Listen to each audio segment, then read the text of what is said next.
ನಮಸ್ಕಾರ ಸರ್ ಬಾಲಕೃಷ್ಣ ಅವರಿಗೆ. ನಮಸ್ತೆ ಸರ್. ನಮಸ್ತೆ ಸರ್, ತಾವು ಓವರ್ ಟು ಯು ಸರ್. ತಾವು ಮಾತಾಡೋಕೆ ಶುರು ಮಾಡಬಹುದು. Thank you sir. Thank you so much. Sir, ಧನ್ಯವಾದಗಳು ಸರ್. ಓಕೆ, ಮೊಟ್ಟ ಮೊದಲಾಗಿ ನಮ್ಮೆಲ್ಲರ ಗುರುಗಳಾಗಿರ್ತಕ್ಕಂತಹ ಬ್ರಹ್ಮರ್ಷಿ ಪಿತಾಮಹ ಪತ್ರಿ ಸರ್ ಗುರುಗಳ ಪಾದ ಪದ್ಮಗಳ ಅನಂತ ಕೋಟಿ ಸಾಷ್ಟಾಂಗ ನಮಸ್ಕಾರ ಮಾಡಬೇಕು.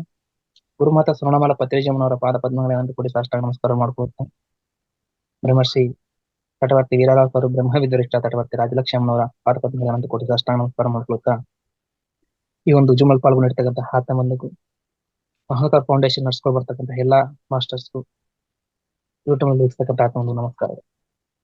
ಮಾಸ್ಟರ್ಸ್, ಬಹಳ ಅದ್ಭುತವಾಗಿರ್ತಕ್ಕಂತಹ ನಾವು ಸಾಧನೆಯನ್ನು ಮಾಡ್ತಾ ಇದ್ದೀವಿ, ಸಾಧನಾ ಮಾರ್ಗಕ್ಕೆ ಬಂದಿದ್ದೀವಿ. ಎಷ್ಟೋ ಜನ್ಮದ ಪುಣ್ಯದ ಫಲ ನಾವು ನೀವೆಲ್ಲರೂ ಈ ಒಂದು ಧ್ಯಾನ ಮಾರ್ಗಕ್ಕೆ ಬಂದಿದ್ದೀವಿ. ಈ ಒಂದು ಸಾಧನೆಯನ್ನ ಭಕ್ತಿ ಭಾವನದಿಂದ, ತ್ರಿಕರಣ ಶುದ್ಧಿಯಿಂದ ಸದಾ ಈ ಒಂದು ಸಾಧನೆಯನ್ನು ಮಾಡ್ತಾ ಹೋಗ್ಬೇಕು. ಅವಾಗಲೇ ನಮಗೆ ಎಷ್ಟೋ ಒಂದು ಲಾಭಗಳು, ಇಹಲೋಕದಲ್ಲಿ ಲಾಭ, ಪರಲೋಕದಲ್ಲಿ ಇರುವ ಸ್ಥಿತಿಯಿಂದ ಉನ್ನತ ಸ್ಥಿತಿಗೆ ಹೋಗ್ತೀವಿ. ಪ್ರತಿಯೊಬ್ಬ ಮಾಸ್ಟರ್ ನಾವು ತಿಳ್ಕೊಬೇಕಾಗಿರ್ತದೆ ಏನಯ್ಯ ಅಂತಂದ್ರೆ, ಜ್ಞಾನವನ್ನು ಬೆಳೆಸ್ಕೋಬೇಕು. ಆ ಜ್ಞಾನನೇ ನಮಗೆ ಬರುತ್ತೆ. ಈ ಧ್ಯಾನ ಸಾಧನೆಯಿಂದ ಹಲವಾರು ಲಾಭಗಳಿದಾವೆ. ಒಂದ ಎರಡ, ಧ್ಯಾನ ಮಾಡಿದ್ರೆ ಕೋಟಿ ಲಾಭ, ಧ್ಯಾನ ಬಿಟ್ರೆ ಕೋಟಿ ನಷ್ಟ. ಆದ್ದರಿಂದ ಈ ಆತ್ಮ ಈ ಭೂಲೋಕದಲ್ಲಿ ಪ್ರವೇಶ ಆಗ್ಬೇಕಾದ್ರೆ 7 ಶರೀರಗಳನ್ನು ತಗೊಂಡ್ಬರ್ತದೆ. ಆಗ್ಲೆಲ್ಲ ತಿಳ್ಕೊಂಡಿರಿ, ಪುನರ್ ಮನನ ಮಾಡ್ಕೊಂಬ. 7 ಶರೀರ ಯಾವಯ್ಯ ಅಂತಂದ್ರೆ, ಸ್ಥೂಲ ಶರೀರ, ಪ್ರಾಣಮಯ ಶರೀರ, ಸೂಕ್ಷ್ಮ ಶರೀರ, ವಿಜ್ಞಾನಮಯ ಶರೀರ, ಆನಂದಮಯ ಶರೀರ, ವಿಶ್ವಮಯ ಶರೀರ ಮತ್ತು ನಿರ್ವಾಣಮಯ ಶರೀರ ಅಂತ 7 ಶರೀರಗಳನ್ನ ಸೋಲು ಈ ಭೂಲೋಕಕ್ಕೆ ಬರ್ಬೇಕಾದ್ರೆ ತಗೊಂಡ್ಬರ್ತ.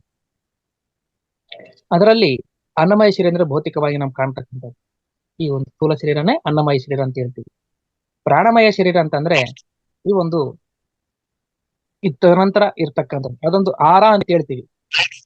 ಎಕ್ಸ್ಪಾಂಡೇಶನ್, ನಮ್ಮಲ್ಲಿ ನಾವು ಯಾವ ಸ್ಥಿತಿನಲ್ಲಿ ಇದೀವಿ ಎಂಬುದು ಕಲರ್ಸ್ ಮುಖಾಂತರ ನಮ್ಗೆ ಗೊತ್ತಾಗುತ್ತೆ. ಒಬ್ಬ ದಿವ್ಯಚಕ್ಷು ಉತ್ತೇಜನ ಆಗಿರ್ತಕ್ಕಂಥವ್ರು ಬ್ರಹ್ಮಜ್ಞಾನಿಗೆ ಗೊತ್ತಾಗುತ್ತೆ. ಒಬ್ಬ ಪರ್ಸನ್ ನೋಡಿದ ತಕ್ಷಣ ಅವರು ಯಾವ ಸ್ಥಿತಿನಲ್ಲಿ ಇದ್ದಾರೆ, ಯಾವ ಲೆವೆಲ್ ನಲ್ಲಿ ಇದ್ದಾರೆ, ಯಾವ ಸ್ಟೇಜ್ ನಲ್ಲಿ ಇದ್ದಾರೆ ಎಂಬುದು ಒಂದು ಪ್ರಾಣಮಯ ಶರೀರದಿಂದ ನಮಗೆ ಗೊತ್ತಾಗುತ್ತೆ. ಅವರು ಆರ ಕೂಡ ಎಕ್ಸ್ಪ್ಯಾಂಡ್ ಆಗ್ತಾ ಇರುತ್ತೆ. ಅದೇ ರೀತಿಯಾಗಿ ನೆಕ್ಸ್ಟ್ ಬಂತಕ್ಕಂಥದ್ದು ಮನೋಮಯ ಶರೀರ ಅಥವಾ ಸೂಕ್ಷ್ಮ ಶರೀರ ಅಥವಾ ಆಸ್ಟ್ರಲ್ ಬಾಡಿ. ಇಲ್ಲಿ ನೋಡ್ರಿ ಮಾಸ್ಟರ್ಸ್, ಧ್ಯಾನದಿಂದ ನಮ್ಮ ಕೋಶಗಳು ಅಂದ್ರೆ ಶರೀರಗಳು ಆಕ್ಟಿವೇಶನ್ ಆಗ್ತಾ ಹೋಗ್ತವೆ. ಯಾವಾಗ ತೀವ್ರವಾಗಿ ನಾವು ಧ್ಯಾನ ಸಾಧನೆಯನ್ನ ಮಾಡ್ತಾ ಹೋಗ್ತೀವೋ ನಮ್ಮ ಒಂದು ಸ್ಥಿತಿಗಳು ಏರ್ತಾ ಹೋಗ್ತವೆ, ನಮ್ಮ ಕೋಶಗಳು ಆಕ್ಟಿವೇಶನ್ ಆಗ್ತಾ ಹೋಗುತ್ತೆ. ಯಾವಾಗಾದ್ರೆ ಶರೀರಗಳು ಆಕ್ಟಿವೇಶನ್ ಆಗ್ತಾ ಹೋಗ್ತಾವೋ ಅಲ್ಲಿ ಇರ್ತಕ್ಕಂತಹ ಮೇಲೆ ಉರ್ದು ಲೋಕಗಳಲ್ಲಿ ನಾವು ಉನ್ನತವಾಗಿರ್ತಕ್ಕಂಥ ಉರ್ದು ಲೋಕಕ್ಕೆ ಹೋಗೋದಕ್ಕೆ ಎಲಿಜಿಬಿಲಿಟಿ ಆಗುತ್ತೆ. ಇಲ್ಲಾಂದ್ರೆ ನಾವು ಹೋಗೋದಕ್ಕೆ ಸಾಧ್ಯವಿಲ್ಲ. ಮೇಲೆ ಎಷ್ಟು ಲೋಕಗಳು ಇದಾವೆ? ಟೋಟಲ್ ಆಗಿ 7 ಲೋಕ, ಭೂಲೋಕ ಸೇರಿ ಭೂಲೋಕ, ಭೂವರ್ಲೋಕ, ಸ್ವರ್ಗಲೋಕ, ಜನಲೋಕ, ಮಹಾಲೋಕ, ತಪೋಲೋಕ, ಸತ್ಯಲೋಕ. ಈ 7 ಶರೀರಗಳು ಮೇಲೆ ಇದಾವೆ, 7 ಲೋಕಗಳು ಮೇಲೆ ಇದಾವೆ. ಆ 7 ಲೋಕಗಳಿಗೆ ನಾವು ಹೋಗ್ಬೇಕಯ್ಯ ಅಂತಂದ್ರೆ ನಾವು 7 ಶರೀರಗಳನ್ನ ಆಕ್ಟಿವೇಶನ್ ಮಾಡ್ಕೋಬೇಕು, ಅಂದ್ರೆ ಎನರ್ಜಿ ತುಂಬ್ಕೋಬೇಕು. ಯಾವಾಗಾದ್ರೆ ನಮ್ಮಲ್ಲಿ ಎನರ್ಜಿ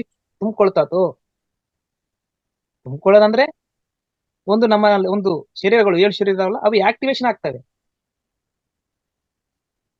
ಸಾಧನೆ ಮಾಡಿದಾಗ ಆ ಒಂದು ಕೋಶಗಳೆಲ್ಲ ಆಕ್ಟಿವೇಶನ್ ಆಗ್ತವೆ. ಯಾವಾಗಾದ್ರೆ ಆಕ್ಟಿವೇಶನ್ ಆಗುತ್ತೋ ಆ ಒಂದು ಲೋಕಗಳಿಗೆ ಹೋಗಿ ಬರ್ಬೋದು. ತೀವ್ರ ಸಾಧನೆಯಿಂದ ಒಂದು ನಮ್ಮಲ್ಲಿ ಆಸ್ಟ್ರಲ್ ಬಾಡಿ ಅಂತ ಹೇಳ್ತೀವಿ. ಆ ಆಸ್ಟ್ರಲ್ ಬಾಡಿ ಈ ಶರೀರದಿಂದ ಹೊರಗಡೆ ಬರ್ಬೇಕಂತಂದ್ರೆ ಎಷ್ಟೋ ಶಕ್ತಿ ಬೇಕು, ಸುಮ್ನೆ ಬರೋದಿಲ್ಲ ಹೊರಗಡೆ. ಅದು ಈ ಒಂದು ಭೌತಿಕ ಶರೀರ ಫುಲ್ ಆಗಿ ಎನರ್ಜಿ ಫುಲ್ ಆಗಿರ್ಬೇಕು, ವಿಶ್ವಶಕ್ತಿ ತುಂಬಿಕೊಂಡಿರ್ಬೇಕು. ಅವಾಗ್ಲೇ ಈ ಒಂದು ಸೂಕ್ಷ್ಮ ಶರೀರ ಹೊರಗಡೆ ಬರುತ್ತೆ. ನಾವು ಗಾಢವಾದ ನಿದ್ರೆಯಲ್ಲಿ ಮತ್ತು ನಾವು ಮತ್ತೆ ಕನಸು ಕಾಣಬೇಕಾದ್ರೆ ಏನಾಗ್ತದೆ, ಶರೀರದಿಂದ ಬಿಟ್ಟು ಹೋಗ್ತೀವಿ ನಾವು. ಅದು ಅನ್ಕಾನ್ಸಿಯಸ್ ಸ್ಟೇಟ್. ಆದ್ರೆ ಈ ಧ್ಯಾನದಲ್ಲಿ ಏನಾಗ್ತದೆ, ಒಂದು ಅವೇರ್ನೆಸ್ ಆಗಿ ನಾವು ಶರೀರವನ್ನು ಸೂಕ್ಷ್ಮ ಶರೀರ ಯಾನ ಮಾಡ್ತೀವಿ.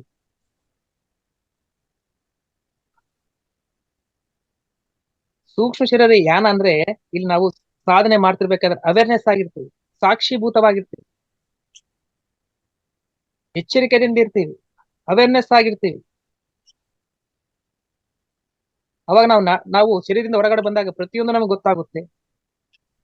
ಇಷ್ಟು ಅದ್ಭುತ ಅಂದ್ರೆ ನೋಡ್ರಿ, ಯಾವಾಗ ನಾವು ಸೂಕ್ಷ್ಮ ಶರೀರ ಹೊರಗಡೆ ಬರುತ್ತೋ, ನಾನು ದೇಹವಲ್ಲ, ನಾನು ಆತ್ಮ, ನಾನು ಸೂಕ್ಷ್ಮ ಶರೀರ ಅಂತ ತಿಳ್ಕೊಂತೀವಿ. ಬಹಳ ಇಂಪಾರ್ಟೆಂಟ್ ಟಾಪಿಕ್ ಇದು. ಒಂದು ಎಪಿಸೋಡ್ ನಲ್ಲಿ ಆಗೋದಿಲ್ಲ ಇದು, ಅನೇಕ ಎಪಿಸೋಡ್ ಬೇಕಾಗುತ್ತೆ. ದೇಹದಿಂದ ಹೊರಗಡೆ ಬರುತ್ತೆ ಸೂಕ್ಷ್ಮ ಶರೀರ ಅನ್ಕಾನ್ಸಿಯಸ್ ಸ್ಟೇಟ್ ನಲ್ಲಿ. ಕಾನ್ಸಿಯಸ್ ಸ್ಟೇಟ್ ನಲ್ಲಿ ಹೊರಗಡೆ ಬಂದಾಗ ತೀವ್ರವಾಗಿ ಸಾಧನೆ ಮಾಡ್ತಿರ್ಬೇಕಾದ್ರೆ ನಾವು ಎಚ್ಚರಿಕೆಯಿಂದ ಹೊರಗಡೆ ಬರ್ತೀವಿ. ನೋಡ್ರಿ, ಒಂದು ಮಗು ಬೇಬಿ ಡೆಲಿವರಿ ಆಗ್ಬೇಕಾದ್ರೆ ತಾಯಿ ಎಷ್ಟು ನೋವು ಪಡ್ತಾಳೆ, ಆ ಒಂದು ಸ್ಥಿತಿಗತಿಗಳು ಇರ್ತವೆ ಒಬ್ಬ ಧ್ಯಾನಿಗೆ ಸೂಕ್ಷ್ಮ ಶರೀರ ಹೊರಗಡೆ ಬರ್ಬೇಕಂದ್ರೆ ಅವೇರ್ನೆಸ್ ಆಗಿ. ಅಷ್ಟು ಪೇನ್ ಆಗ್ತತೆ, ಏನ್ ಪ್ರಾಣ ಹೋಗ್ತಿದೆ ಏನೋ ಅಂತ ಅನಿಸುತ್ತೆ ಹೊರಗಡೆ ಬರ್ಬೇಕಾದ್ರೆ. ಸ್ಥೂಲ ಶರೀರದಿಂದ ಸೂಕ್ಷ್ಮ ಶರೀರ ಹೊರಗಡೆ ಬರ್ಬೇಕಾದ್ರೆ ಅಷ್ಟು ಪೇನ್. ಬಟ್ ಏನ್ ಮರಣ ಆಗೋದಿಲ್ಲ. ಅಷ್ಟು ಟೈಮ್ ಟ್ರಾವೆಲ್ ಮಾಡ್ತಿರಬೇಕಾದ್ರೆ ಅಷ್ಟೊಂದು ನೋವು ಆಗ್ತದೆ. ನಾನೇನ್ ಸತ್ತೋಗ್ತಿದ್ದೀನೋ ಅನ್ಕೊಂತೀನಿ, ಬಟ್ ಏನೂ ಆಗಲ್ಲ. ಗಾಬರಿ ಪಡ್ತಕ್ಕಂಥ ಅವಶ್ಯಕತೆ ಇಲ್ಲ ಇಲ್ಲಿ. ಸ್ಥೂಲದಿಂದ ಹೊರಗಡೆ ಬರ್ತೀವಿ. ಫೈನಲ್ ಆಗಿ ನಮ್ಮ ಒಂದು ಶ್ರದ್ಧಾ, ಒಂದು ಪಟುತ್ವ, ಒಂದು ನಿಷ್ಠೆ ಮಾಡ್ಬೇಕು, ಹೊರಗಡೆ ಟ್ರಾವೆಲ್ ಮಾಡ್ಬೇಕು ಅಂತ ನಾವು ಅನ್ಕೊಂಡಾಗ, ತೀವ್ರ ಸಾಧನೆ ಮಾಡ್ಬೇಕಾದ್ರೆ ಅವಾಗ ನಾವು ಅಷ್ಟಲ್ಲಿ ಟ್ರಾವೆಲ್ ಮಾಡ್ತೀವಿ. ಇಲ್ಲಿ ಒಂದು ತಿಳ್ಕೋಬೇಕು, ಎಲ್ಲರಿಗೂ ಆಸ್ಟ್ರಲ್ ಟ್ರಾವೆಲ್ ಆಗ್ತತೋ ಇಲ್ಲೋ ಅಂತ ಎಂಬುದು ಮಾತು ಒಂದ್ ಕಡೆ ಇದ್ರೆ, ಆಸ್ಟ್ರಲ್ ಟ್ರಾವೆಲ್ ಆಗ್ತಕ್ಕಂತ ಅವಶ್ಯಕತೆ ನಮಗಿದ್ರೆ ನಾವು ಆಗ್ತೀವಿ, ಏನಂದ್ರೆ ಆಗೋದಿಲ್ಲ. ಅದ್ರ ಅವಶ್ಯಕತೆ ಐತಂದ್ರೆ ಆಸ್ಟ್ರಲ್ ಟ್ರಾವೆಲ್ ಮಾಡ್ತೀವಿ, ಅದ್ರ ಅವಶ್ಯಕತೆ ಇಲ್ಲ ಅಂದ್ರೆ ಆಸ್ಟ್ರಲ್ ಟ್ರಾವೆಲ್ ಮಾಡೋದಿಲ್ಲ. ಸ್ವಾಮಿ, ನನಗೆ ದಿವ್ಯ ಚಕ್ಷು ಉತ್ತೇಜನ ಆಗುತ್ತೆ ಅಂತಾರೆ ಕೆಲವರು. ನಾನು ಆ ಲೋಕಕ್ಕೆ ಹೋಗಿನಿ, ಈ ಲೋಕಕ್ಕೆ ಹೋಗಿನ ಅಂತಾರೆ. ನನಗೆ ಅವ್ರು ಕಂಡಾರ ಇವ್ರು ಕಂಡಾರ ಅಂತಾರೆ. ಅವ್ರು ಕಂಡಿರ್ಬೋದು, ನಮಗೆ ಕಂಡಿಲ್ಲ ಇರ್ಬೋದು. ಅದು ನಮಗೆ ಅವಶ್ಯಕತೆ ಇಲ್ಲ. ಅವ್ರು ಕೆಲವು ಜನಗಳು ನೋಡ್ಕೊಂಡಿರ್ತಾರೆ, ನಮಗೆ ಅವಶ್ಯಕತೆ ಇರೋದಿಲ್ಲ. ಆಸ್ಟ್ರಲ್ ಟ್ರಾವೆಲ್ ಮಾಡಿ ಎಲ್ಲಾ ಒಂದು ಪ್ಲೇಸ್ಗೆಲ್ಲ ಹೋಗ್ಬರ್ತಾರೆ, ಎಲ್ಲಾ ಲೋಕಗಳಿಗೆ ಹೋಗ್ಬರ್ತಾರೆ. ಅದು ಅವ್ರಿಗೆ ಅವಶ್ಯಕತೆ ಇದೆ, ನಮ್ಗೆ ಅವಶ್ಯಕತೆ ಇಲ್ಲ, ಅದಕ್ಕೆ ನಮಗೆ ಬಂದಿಲ್ಲ.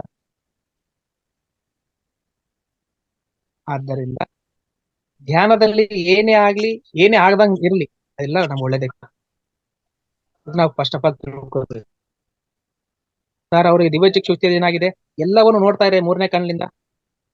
ಎಲ್ಲ ಯೋಗಿಗಳನ್ನು ನೋಡ್ತಾ ಇದ್ದಾರೆ, ಎಲ್ಲವನ್ನು ತಿಳ್ಕೊಂತಾ ಇದ್ದಾರೆ. ಭೂತ, ವರ್ತಮಾನ, ಭವಿಷ್ಯ ತಿಳ್ಕೊಂತಾ ಇದ್ದಾರೆ. ನಮ್ಗೆ ಕಾಣುವಲ್ದು. ಅದು ನಮ್ಗೆ ಅವಶ್ಯಕತೆ ಇಲ್ಲ. ಆಲ್ರೆಡಿ ನಾವು ಗತ ಜನ್ಮದಲ್ಲಿ ಮಾಡಿದೀವಿ.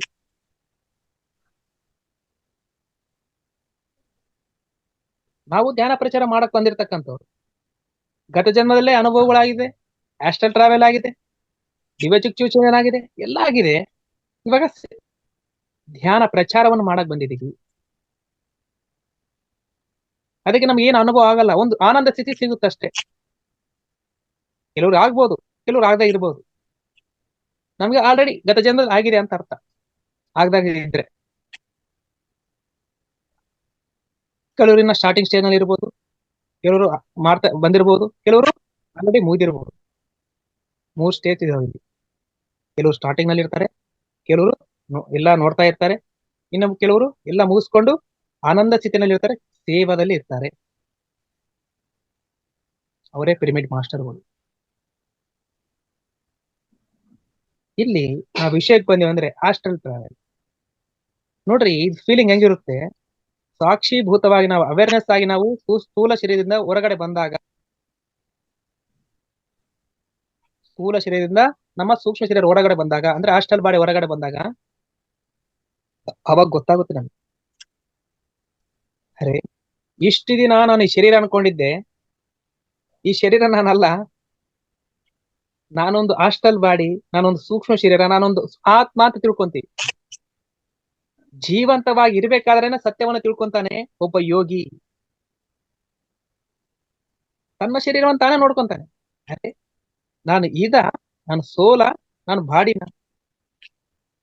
ಬಾಡಿ ಏನೋ ಸುಮ್ಮನೆ ಹಂಗೆ ಇದ್ಬಿಟ್ಟಿರ್ತದ, ಸ್ಥೂಲವಾಗಿ ಹಂಗೆ ನಿಂತ್ಕೊಂಡ್ಬಿಟ್ಟಿರ್ತದ. ಮಲಗಿರ್ತದೆ, ಧ್ಯಾನದಾಗ ಕೂತ್ಕೊಂಡಿರುತ್ತೆ. ಸೂಕ್ಷ್ಮ ಶರೀರದಿಂದ ತಾನು ತನ್ನ ಶರೀರವನ್ನು ನೋಡ್ಕೊಂತಾನೆ, ಆಶ್ಚರ್ಯ ಪಡ್ತಾನೆ, ಮರಣದ ಭಯ ಜಯಿಸ್ಬಿಡ್ತಾನೆ.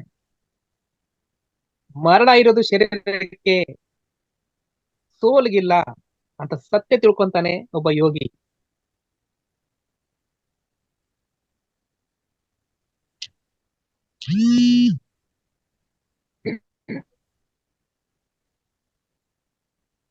ಆದ್ದರಿಂದ sorry. ಆದ್ದರಿಂದ ಇಲ್ಲಿ ನಾವು ತಿಳ್ಕೊಬೇಕಾಗಿರ್ತಕ್ಕಂಥದ್ದು ಏನಯ್ಯ ಅಂತಂದ್ರೆ, ಯೋಗಿ ಮರಣ ಇಲ್ಲ ಅಂತ ತಿಳ್ಕೊಂತಾನೆ. ಯೋಗಿ ಈ ಜಗತ್ತ ಅಂತಕ್ಕಂಥ ಒಂದು ನಾಟಕ ಅಂತ ತಿಳ್ಕೊಂತಾನೆ. ಎಲ್ಲ ಮಾಯ ಅಂತ ತಿಳ್ಕೊಂತಾನೆ.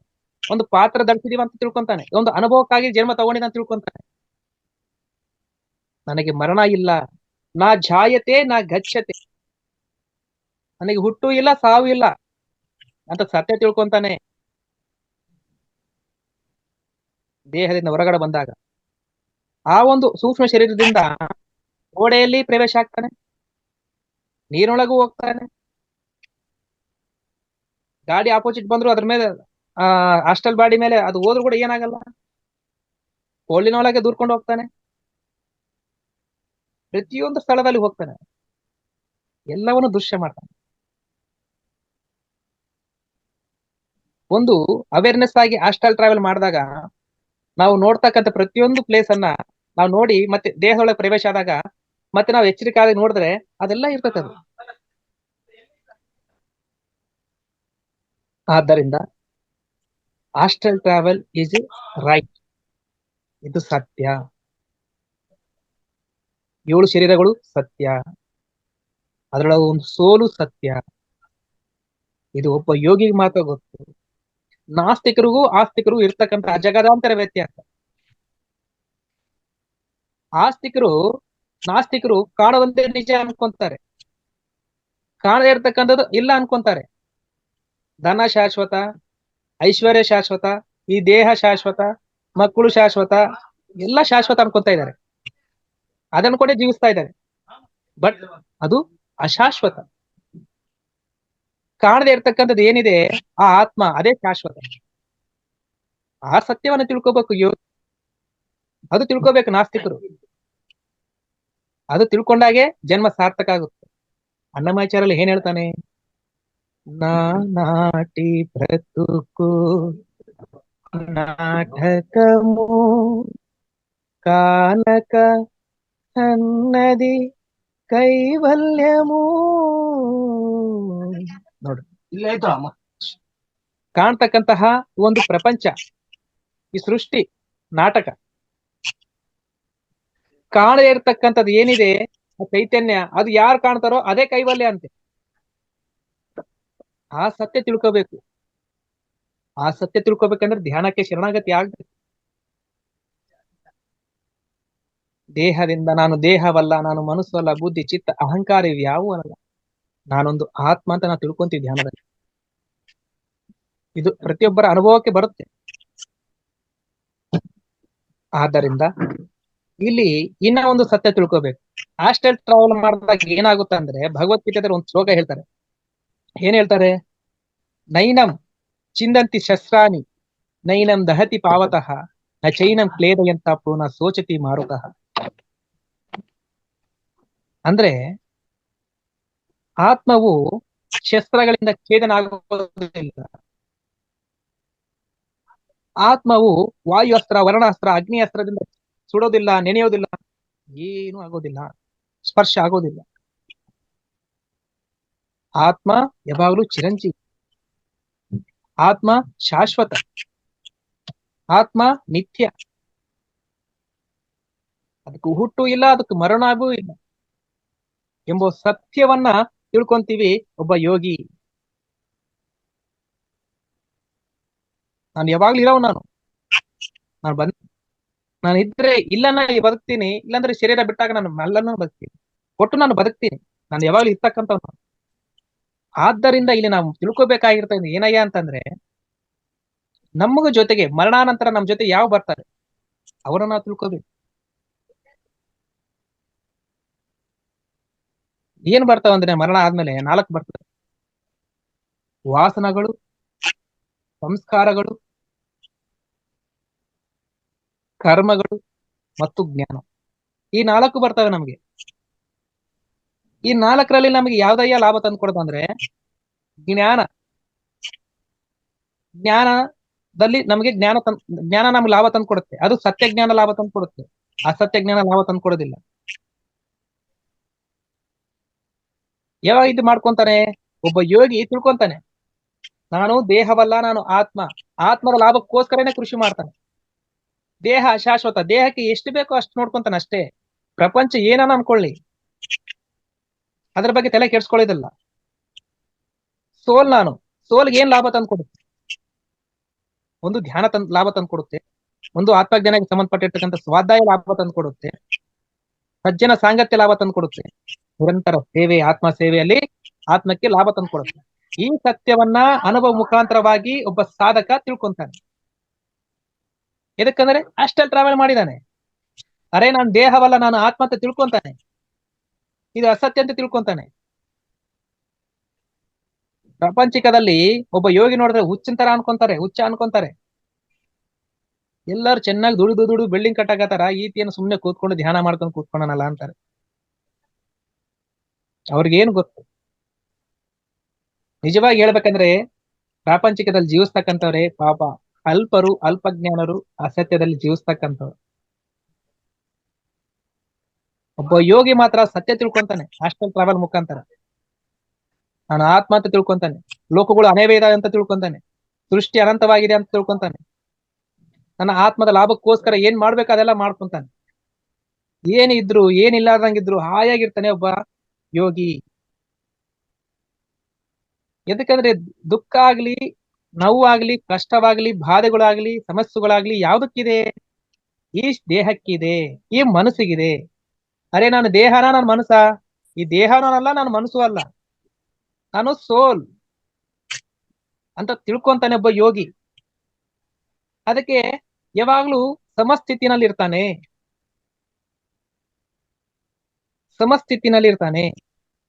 ಸ್ಥಿತ ಪ್ರಜ್ಞೆಯಲ್ಲಿ ಇರ್ತಾನೆ. ಅದೆಲ್ಲ ಭಗವದ್ಗೀತೆಯಲ್ಲಿ ಹೇಳೋದು, ಯಂ ನ ರುಷ್ಯತಿ ನ ದ್ವೇಷ್ಟಿ ನ ಸೋಚತಿ ನ ಕಜ್ಞಾಕ್ಷಾತಿ ಶುಭ ಪರಿತ್ಯಾಗಿ ಭಕ್ತಿಮಾನ್ ಎಂ ಸಾಮೆ ಪ್ರಿಯಾತಾತ್ಮನಃ. ಅಂದ್ರೆ ಇಲ್ಲಿ ಖುಷಿಯಾಗಿರ್ತಕ್ಕಂಥ ಸಂದರ್ಭದಲ್ಲಿ, ದ್ವೇಷದ ಸಮಯದಲ್ಲೂ, ಶುಭ ಕಾರ್ಯದಲ್ಲೂ ಅಶುಭ ಕಾರ್ಯದಲ್ಲೂ, ಎಂನಾ ರುಷ್ಯತಿ ನಾ ದ್ವೇಷ್ಟಿ ನಾ ಸೋಚತಿ, ದುಃಖದ ಸಮಯದಲ್ಲೂ, ನಾ ಕಾಂಕ್ಷತಿ ಏನು ಆಕಾಂಕ್ಷೆಗಳಿಲ್ಲದ ಸಮಯದಲ್ಲೂ, ಶುಭ ಕಾರ್ಯವೇ ಇರ್ಲಿ ಅಶುಭ ಕಾರ್ಯನೇ ಇರಲಿ, ಮರಣ ಇರ್ಲಿ, ಒಂದು ಸಂಭ್ರಮ ಆಚರಣೆನೇ ಇರ್ಲಿ, ಯಾವಾಗ್ಲೂ ಹೆಂಗಿರ್ತಾನೆ ಅಂದ್ರೆ ಒಬ್ಬ ಯೋಗಿ ಸ್ಥಿತ ಪ್ರಜ್ಞೆಯಲ್ಲಿ ಇರ್ತಾನೆ. ಯೋಗದಲ್ಲಿ ಆಗ್ಲಿ, ಭೋಗದಲ್ಲಾಗ್ಲಿ, ಸಂಘದಲ್ಲಾಗ್ಲಿ, ಸಂಘದ ಇಲ್ಲದಂಗಿರ್ಲಿ, ಯಾವಾಗ್ಲೂ ನಂದತಿ ನಂದಚ್ಚೈವ ಅಂತ ಹೇಳ್ತಾರೆ ಶಂಕರಾಚಾರ್ಯ. ಯಾವಾಗ್ಲೂ ಆನಂದವಾಗಿರ್ತಾನೆ, ತನ್ನಲ್ಲಿ ತಾನಿರ್ತಾನೆ. ಈ ಸತ್ಯವನ್ನು ತಿಳ್ಕೊಂತಾನೆ ಒಬ್ಬ ಯೋಗಿ, ಅದಕ್ಕೆ ಆನಂದವಾಗಿರ್ತಾನೆ. ನೋಡ್ರಿ ಮಾಸ್ಟರ್ಸ್, ಇಲ್ಲಿ ನಾವು ಆಸ್ಟ್ರಲ್ ಟ್ರಾವೆಲ್ ಮಾಡ್ಬೇಕಂತಂದ್ರೆ ನಮ್ಮ ದೇಹವನ್ನ, ನಮ್ಮ ಶರೀರಗಳನ್ನ, ಎನರ್ಜಿಯನ್ನ ಫುಲ್ ಮಾಡ್ಕೋಬೇಕು. ಸ್ಥೂಲ ಶರೀರ, ಸೂಕ್ಷ್ಮ ಶರೀರ, ಎಲ್ಲಾ ಶರೀರಗಳನ್ನ ಆಕ್ಟಿವೇಶನ್ ಮಾಡ್ಕೊಂಡಾಗ ಎಷ್ಟೆಷ್ಟು ಶರೀರಗಳು ಆಕ್ಟಿವೇಶನ್ ಮಾಡ್ಕೊಂತೀವಿ ಅಷ್ಟಷ್ಟು ಲೋಕಗಳಿಗೆ ಹೋಗಕ್ಕೆ ಎಲಿಜಿಬಿಲಿಟಿ.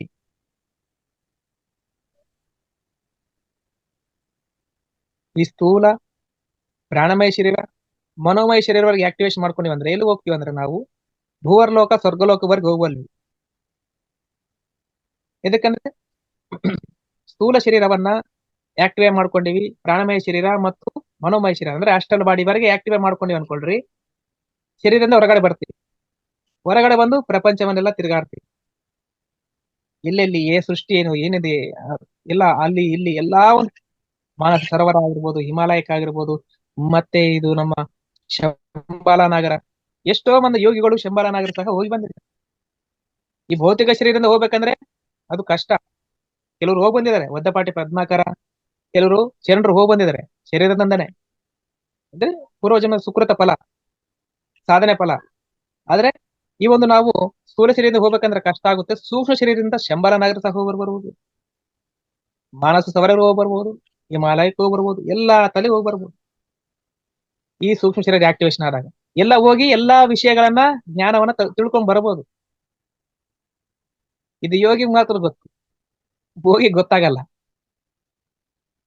ಭೋಗಿ ಏನ್ ಮಾಡ್ತಾನೆ, ಈ ಸ್ಥೂಲ ಶರೀರ ತಗೊಂಡು ಪುಣ್ಯಕ್ಷೇತ್ರ ತಿರುಗಾಡಿಸ್ತಾನೆ, ಈ ಸ್ಥೂಲವನ್ನ ತಗೊಂಡು ತಿರುಗಾಡ್ತಾ ಹೋಗ್ತಾನಂತೆ. ಆದ್ರೆ ಯೋಗಿ ಸೂಕ್ಷ್ಮ ಶರೀರ ಮುಖಾಂತರ ಖರ್ಚಿಲ್ಲಾಡ್ದಂಗ ಎಲ್ಲಾ ಕಡೆ ಹೋಗಿ ಬರ್ತಾನೆ, ಎಲ್ಲಾ ಜ್ಞಾನವನ್ನು ತಿಳ್ಕೊಂತಾನೆ. ಯೋಗಿಗೂ ಭೋಗಿಗೂ ಇರ್ತಕ್ಕಂಥ ವ್ಯತ್ಯಾಸ. ಭೋಗಿ ತಿರುಗಾಡಿ ದುಡ್ಡು ಖರ್ಚು ಮಾಡ್ಕೊಂತಾನೆ, ಸಮಯ ವೇಸ್ಟ್ ಮಾಡ್ಕೊಂತಾನೆ, ಆಯುಷ್ ಕಳ್ಕೊಂತಾನೆ, ಸುಸ್ತಿ ಆಗ್ತಾನೆ. ಯೋಗಿ ಹಂಗಲ್ಲ, ಚೆನ್ನಾಗಿ ಸಾಧನೆ ಮಾಡಿ ಶಕ್ತಿ ಗಳಿಸ್ಕೊಂಡು ಸೂಕ್ಷ್ಮ ಶರೀರ ಒಳಗಡೆ ಬಂದು ಎಲ್ಲಾ ಪ್ರಾಂತಗಳನ್ನ ನೋಡ್ಕೊಂಡ್ ಬರ್ತಾನೆ, ಎಲ್ಲಾ ಪ್ರದೇಶಗಳನ್ನ ನೋಡ್ಕೊಂಡ್ ಬರ್ತಾನೆ. ಮತ್ತೆ ಪರಲೋಕದಲ್ಲಿ ಹೋಗ್ಬೇಕಂದ್ರೆ ಎಲ್ಲಿವರೆಗೂ ಹೋಗಕ್ಕೆ ಎಲಿಜಿಬಿಲಿಟಿ ಅಂದ್ರೆ ಭೂವರ್ಲೋಕ ಸ್ವರ್ಗಲೋಕವರೆಗೆ ಎಲಿಜಿಬಿಲಿಟಿ ಅಷ್ಟೇ. ಮನೋಮಯ ಶರೀರವನ್ನು ಆಕ್ಟಿವೇಶನ್ ಮಾಡ್ಕೊಂಡಿರ್ತಕ್ಕಂಥ ಆಸ್ಟ್ರಲ್ ಬಾಡಿ ಆಕ್ಟಿವೇಶನ್ ಮಾಡ್ಕೊಂಡಿರ್ತಾರೆ. ಯಾವಾಗಾದ್ರೆ ವಿಜ್ಞಾನಮಯ, ಆನಂದಮಯ, ವಿಶ್ವಮಯ, ನಿರ್ವಾಣಮಯ ಶರೀರವನ್ನು ಆಕ್ಟಿವೇಶನ್ ಮಾಡ್ಕೊಂಡಂದ್ರೆ ಭೂಲೋಕ ಆದ್ಮೇಲೆ ಭೂವರ್ಲೋಕ, ಭೂವರ್ಲೋಕ ಮೇಲೆ ಸ್ವರ್ಗಲೋಕ, ಸ್ವರ್ಗಲೋಕ ಮೇಲೆ ಜನಲೋಕ, ಮಹಾಲೋಕ, ತಪೋಲೋಕ, ಸತ್ಯಲೋಕಗಳ ಹೋಗಿ ಬರಬಹುದು. ಆ ಲೋಕಕ್ಕೆ ಹೋದ್ಮೇಲೆ ಆ ಶರೀರವನ್ನ ಬಿಟ್ಟು ಮತ್ತೆ ಆಸ್ಟ್ರಲ್ ಬಾಡಿ ಈ ಒಂದು ಕಾರಣ ಶರೀರ ತಗೊಂತಾನೆ. ಕಾರಣ ಶರೀರಕ್ಕಿಂತ ಮತ್ತೆ ದಾಟಿದ ಮೇಲೆ ಮಹಾಕಾರಣ ಶರೀರ ತಗೊಂತಾನೆ. ಮಹಾಕಾರಣ ಶರೀರ ಮೇಲೆ ತಪೋಲೋಕ, ತಪೋಲೋಕದಲ್ಲಿ ಆ ಒಂದು ವಿಶ್ವಮಯ ಶರೀರವನ್ನು ತಗೊಂತಾನೆ. ವಿಶ್ವಮಯ ಶರೀರ ಆದ್ಮೇಲೆ ಮತ್ತೆ ನಿರ್ವಾಣಮಯ ಶರೀರಕ್ಕೆ ಹೋಗ್ತಾನೆ. ಅಂದ್ರೆ ಆ ಲೋಕಕ್ಕೆ ಅದು ಕಳಿಸಿ ಹೋಗ್ತದೆ ಆ ಶರೀರ. ಮತ್ತೆ ಆ ಒಂದು ಕಾರಣ ಲೋಕ, ಮಹಾಲೋಕ, ತಪೋಲೋಕ, ಸತ್ಯಲೋಕ, ಆ ಲೋಕಕ್ಕೆ ಯಾವ ಒಂದು ಶರೀರ ಎಲಿಜಿಬಲ್ ಆ ಶರೀರದಿಂದ ಹೋಗ್ತಾರೆ. ಮತ್ತೆ ಬರಬೇಕಾದ್ರೆ ಆ ಶರೀರಗಳು ಮತ್ತೆ ತಗೊಂಡು ಮತ್ತೆ ಈ ಒಂದು ಸ್ಥೂಲ ಶರೀರಕ್ಕೆ ಯಾಡ್ ಆಗ್ತಾನೆ, ಜಾಯ್ನ್ ಆಗ್ತಾನೆ. ಇಷ್ಟೆಲ್ಲ ಇದೆ, ಅದ್ಭುತ ಇದೆ. ಎಷ್ಟು ತಿಳ್ಕೊಂಬಂದಿದೆ ಈ ಒಂದು ಸ್ಪಿರಿಚುವಾಲಿಟಿನಲ್ಲಿ. ಪ್ರಾಪಂಚಿಕ ವಿದ್ಯೆಯಲ್ಲಿ ಲಿಮಿಟ್ ಇದೆ, ಆಧ್ಯಾತ್ಮಿಕ ವಿದ್ಯೆಯಲ್ಲಿ ಅನ್ಲಿಮಿಟೆಡ್. ಬುದ್ಧ ಹೇಳ್ತಾನಂತೆ ಶಿಷ್ಯ, ಸ್ವಾಮಿ ನೀವು ಯೋಗಿಗಳಿದ್ದೀರಿ. ಬುದ್ಧ ಹೇಳ್ತಾನಂತೆ, ಸ್ವಾಮಿ ನೀವು ಯೋಗಿಗಳಿದ್ದೀರಿ, ಎಲ್ಲಾ ತಿಳ್ಕೊಂಡ್ಬಿಟ್ಟಿರಿ, ನಿಮ್ಗಿಂತ ಜ್ಞಾನಿಗಳು ಇನ್ ಯಾರು ಇಲ್ಲ ಅಂತ ಅಂತಾನೆ. ಶಿಷ್ಯನ ಕರ್ತಾನಂತೆ ಬುದ್ಧ, ಶಿಷ್ಯನೇ ಒಂದು ಗಿಡದಲ್ಲಿ ಒಂದು ಎಳೆ ಕಟ್ ಮಾಡ್ಕೊಂಬಪ್ಪ. ಒಂದ್ ಎಲೆಯನ್ನು ಕಟ್ ಮಾಡ್ಕೊಂಡು ಬಂದು ಕೊಡ್ತಾನೆ. ಬುದ್ಧ ಅಂತಾನೆ, ನೋಡಪ್ಪ ಶಿಷ್ಯನೇ, ಈ ದೊಡ್ಡ ಆಲದ ಮರ ಇದೆಯಲ್ಲ, ಆಲದ ಮರದಲ್ಲಿ ಒಂದು ಎಲೆ ಕಟ್ಟಿಯಲ್ಲ, ಆ ಎಲೆದಷ್ಟು ನಾನು ತಿಳ್ಕೊಂಡಿನ ಅಷ್ಟೇ. ಇನ್ನ ತಿಳ್ಕೊಳ್ಳೋದು ಆ ಆಲದ ಮರದಷ್ಟಿದೆ ಅಂತ ಹೇಳ್ತಾನೆ. ಯಾರು? ಬುದ್ಧ ಶಿಷ್ಯನಿಗೆ. ಅಂದ್ರೆ ಇಲ್ಲಿ ಏನ್ ಮಾಡ್ಕೋಬೇಕು, ಏನ್ ತಿಳ್ಕೋಬೇಕು ಅಂತ ಬುದ್ಧ ಅಂತ ಶರಣನೇ ನಾನ್ ತಿಳ್ಕೊಂಡಿದ್ದು ಸಾಸಿವೆ ಕಾಳಷ್ಟು ತಿಳ್ಕೊಂಡಿದ್ದೀನಿ, ನೀನ್ ತಿಳ್ಕೊಂಡು ಬೆಷ್ಟರಷ್ಟಿದೆ ಅಂತ ಹೇಳ್ತಾನೆ. ಅಂತದ್ರಲ್ಲಿ ಇನ್ನ ನಾವೆಷ್ಟು? ಆದ್ದರಿಂದ ಇಲ್ಲಿ ನಾವು ತಿಳ್ಕೋಬೇಕು, ಗ್ರಹಿಸ್ಬೇಕು.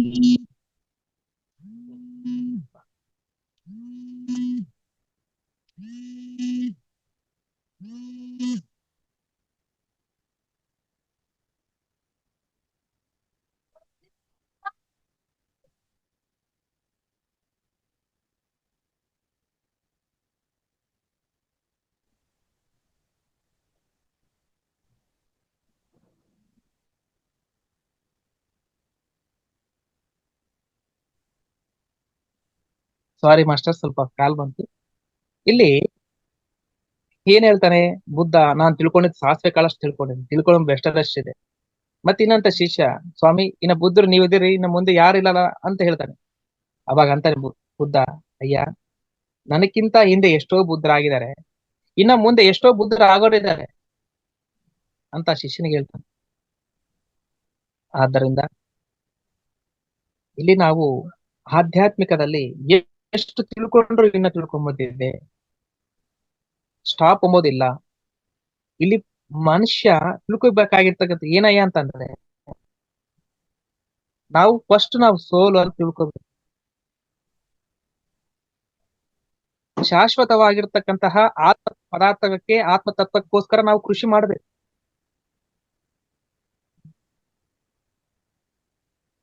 ನಾನು ದೇಹನ, ನಾನು ಆತ್ಮನ, ಫಸ್ಟ್ ಇದು ಐಡೆಂಟಿಫಿಕೇಶನ್ ಮಾಡ್ಕೋಬೇಕು ನಾವು. ನಾನು ಆತ್ಮ ಅಂತ ಅಂದಾಗ ನಮ್ಮ ಕೆಲಸ ಇನ್ನೊಂದು ರೀತಿ ಇರುತ್ತೆ.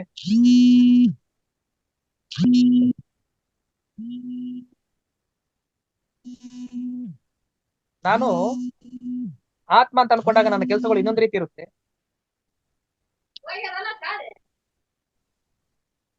ನಾನು ದೇಹ ಅನ್ಕೊಂಡಾಗ ನನ್ನ ಕೆಲಸಗಳು ಇನ್ನೊಂದು ರೀತಿ ಇರುತ್ತೆ.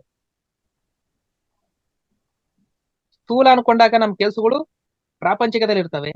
ನಾನು ಸೂಕ್ಷ್ಮ ಅನ್ಕೊಂಡಾಗ ನಮ್ಮ ಕೆಲಸಗಳು ಆಧ್ಯಾತ್ಮಿಕದ ಅಲ್ಲಿ ವರ್ಕ್ ಮಾಡ್ತಾ ಇರ್ತೀವಿ. ಆತ್ಮದ ಪುರೋಗತಿಗೋಸ್ಕರ ಕೃಷಿ ಮಾಡ್ತೀವಿ, ಆತ್ಮದ ಲಾಭಕ್ಕೋಸ್ಕರ ಕೃಷಿ ಮಾಡ್ತೀವಿ.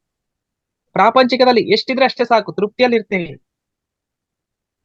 ಅವರಲ್ಲಿ ಇದೆ, ನನ್ನಲ್ಲಿ ಇಲ್ಲ. ಫೀಲ್ ಇರಲ್ಲ. ಅವ್ರು ಕೋಟಿ ಸಂಪಾದನೆ ಮಾಡ್ಲಿ, ನನ್ನಲ್ಲಿ ಇರಕ್ಕೆ ಜೀವನ ಆಯ್ತಲ್ಲ ಸಾಕು. ನನ್ ದೇಹ ಅಲ್ಲ, ನಾನು ಆತ್ಮ. ಈ ಈ ಈ ಈ ಪ್ರಾಪರ್ಟೀಸ್ ಎಲ್ಲ ಇಲ್ಲೇ ಬಿಟ್ಟು ಹೋಗ್ತೀನಿ. ನಾನು ಏನೇ ಆಗಿರ್ಲಿ ಇದೆಲ್ಲ ಇಲ್ಲೇ ಬಿಟ್ಟು ಹೋಗ್ತಕ್ಕಂಥದ್ದು, ಶರೀರ ಸಮೇತ. ನಾನೊಂದು ಸೋಲ್. ನನಗೆ ಸೋಲು ಬೇಕಾಗಿದ್ದು ಜ್ಞಾನ, ಸತ್ಯ ಜ್ಞಾನ, ಆತ್ಮಜ್ಞಾನ ಬೇಕು. ಈ ಭೂಮಂಡಲದಲ್ಲಿ ಯಾರಯ್ಯ ಶ್ರೇಷ್ಠ ಅಂದ್ರೆ ಆತ್ಮಜ್ಞಾನಿಗಳೇ ಶ್ರೇಷ್ಠ. ಧನವಂತನ ಶ್ರೇಷ್ಠನಲ್ಲ, ಪ್ರಾಪಂಚಿಕ ವಿದ್ಯೆಯಲ್ಲಿ ಅವನು ಶ್ರೇಷ್ಠನಲ್ಲ. ಒಬ್ಬ ಆತ್ಮಜ್ಞಾನಿನೇ ಶ್ರೇಷ್ಠ.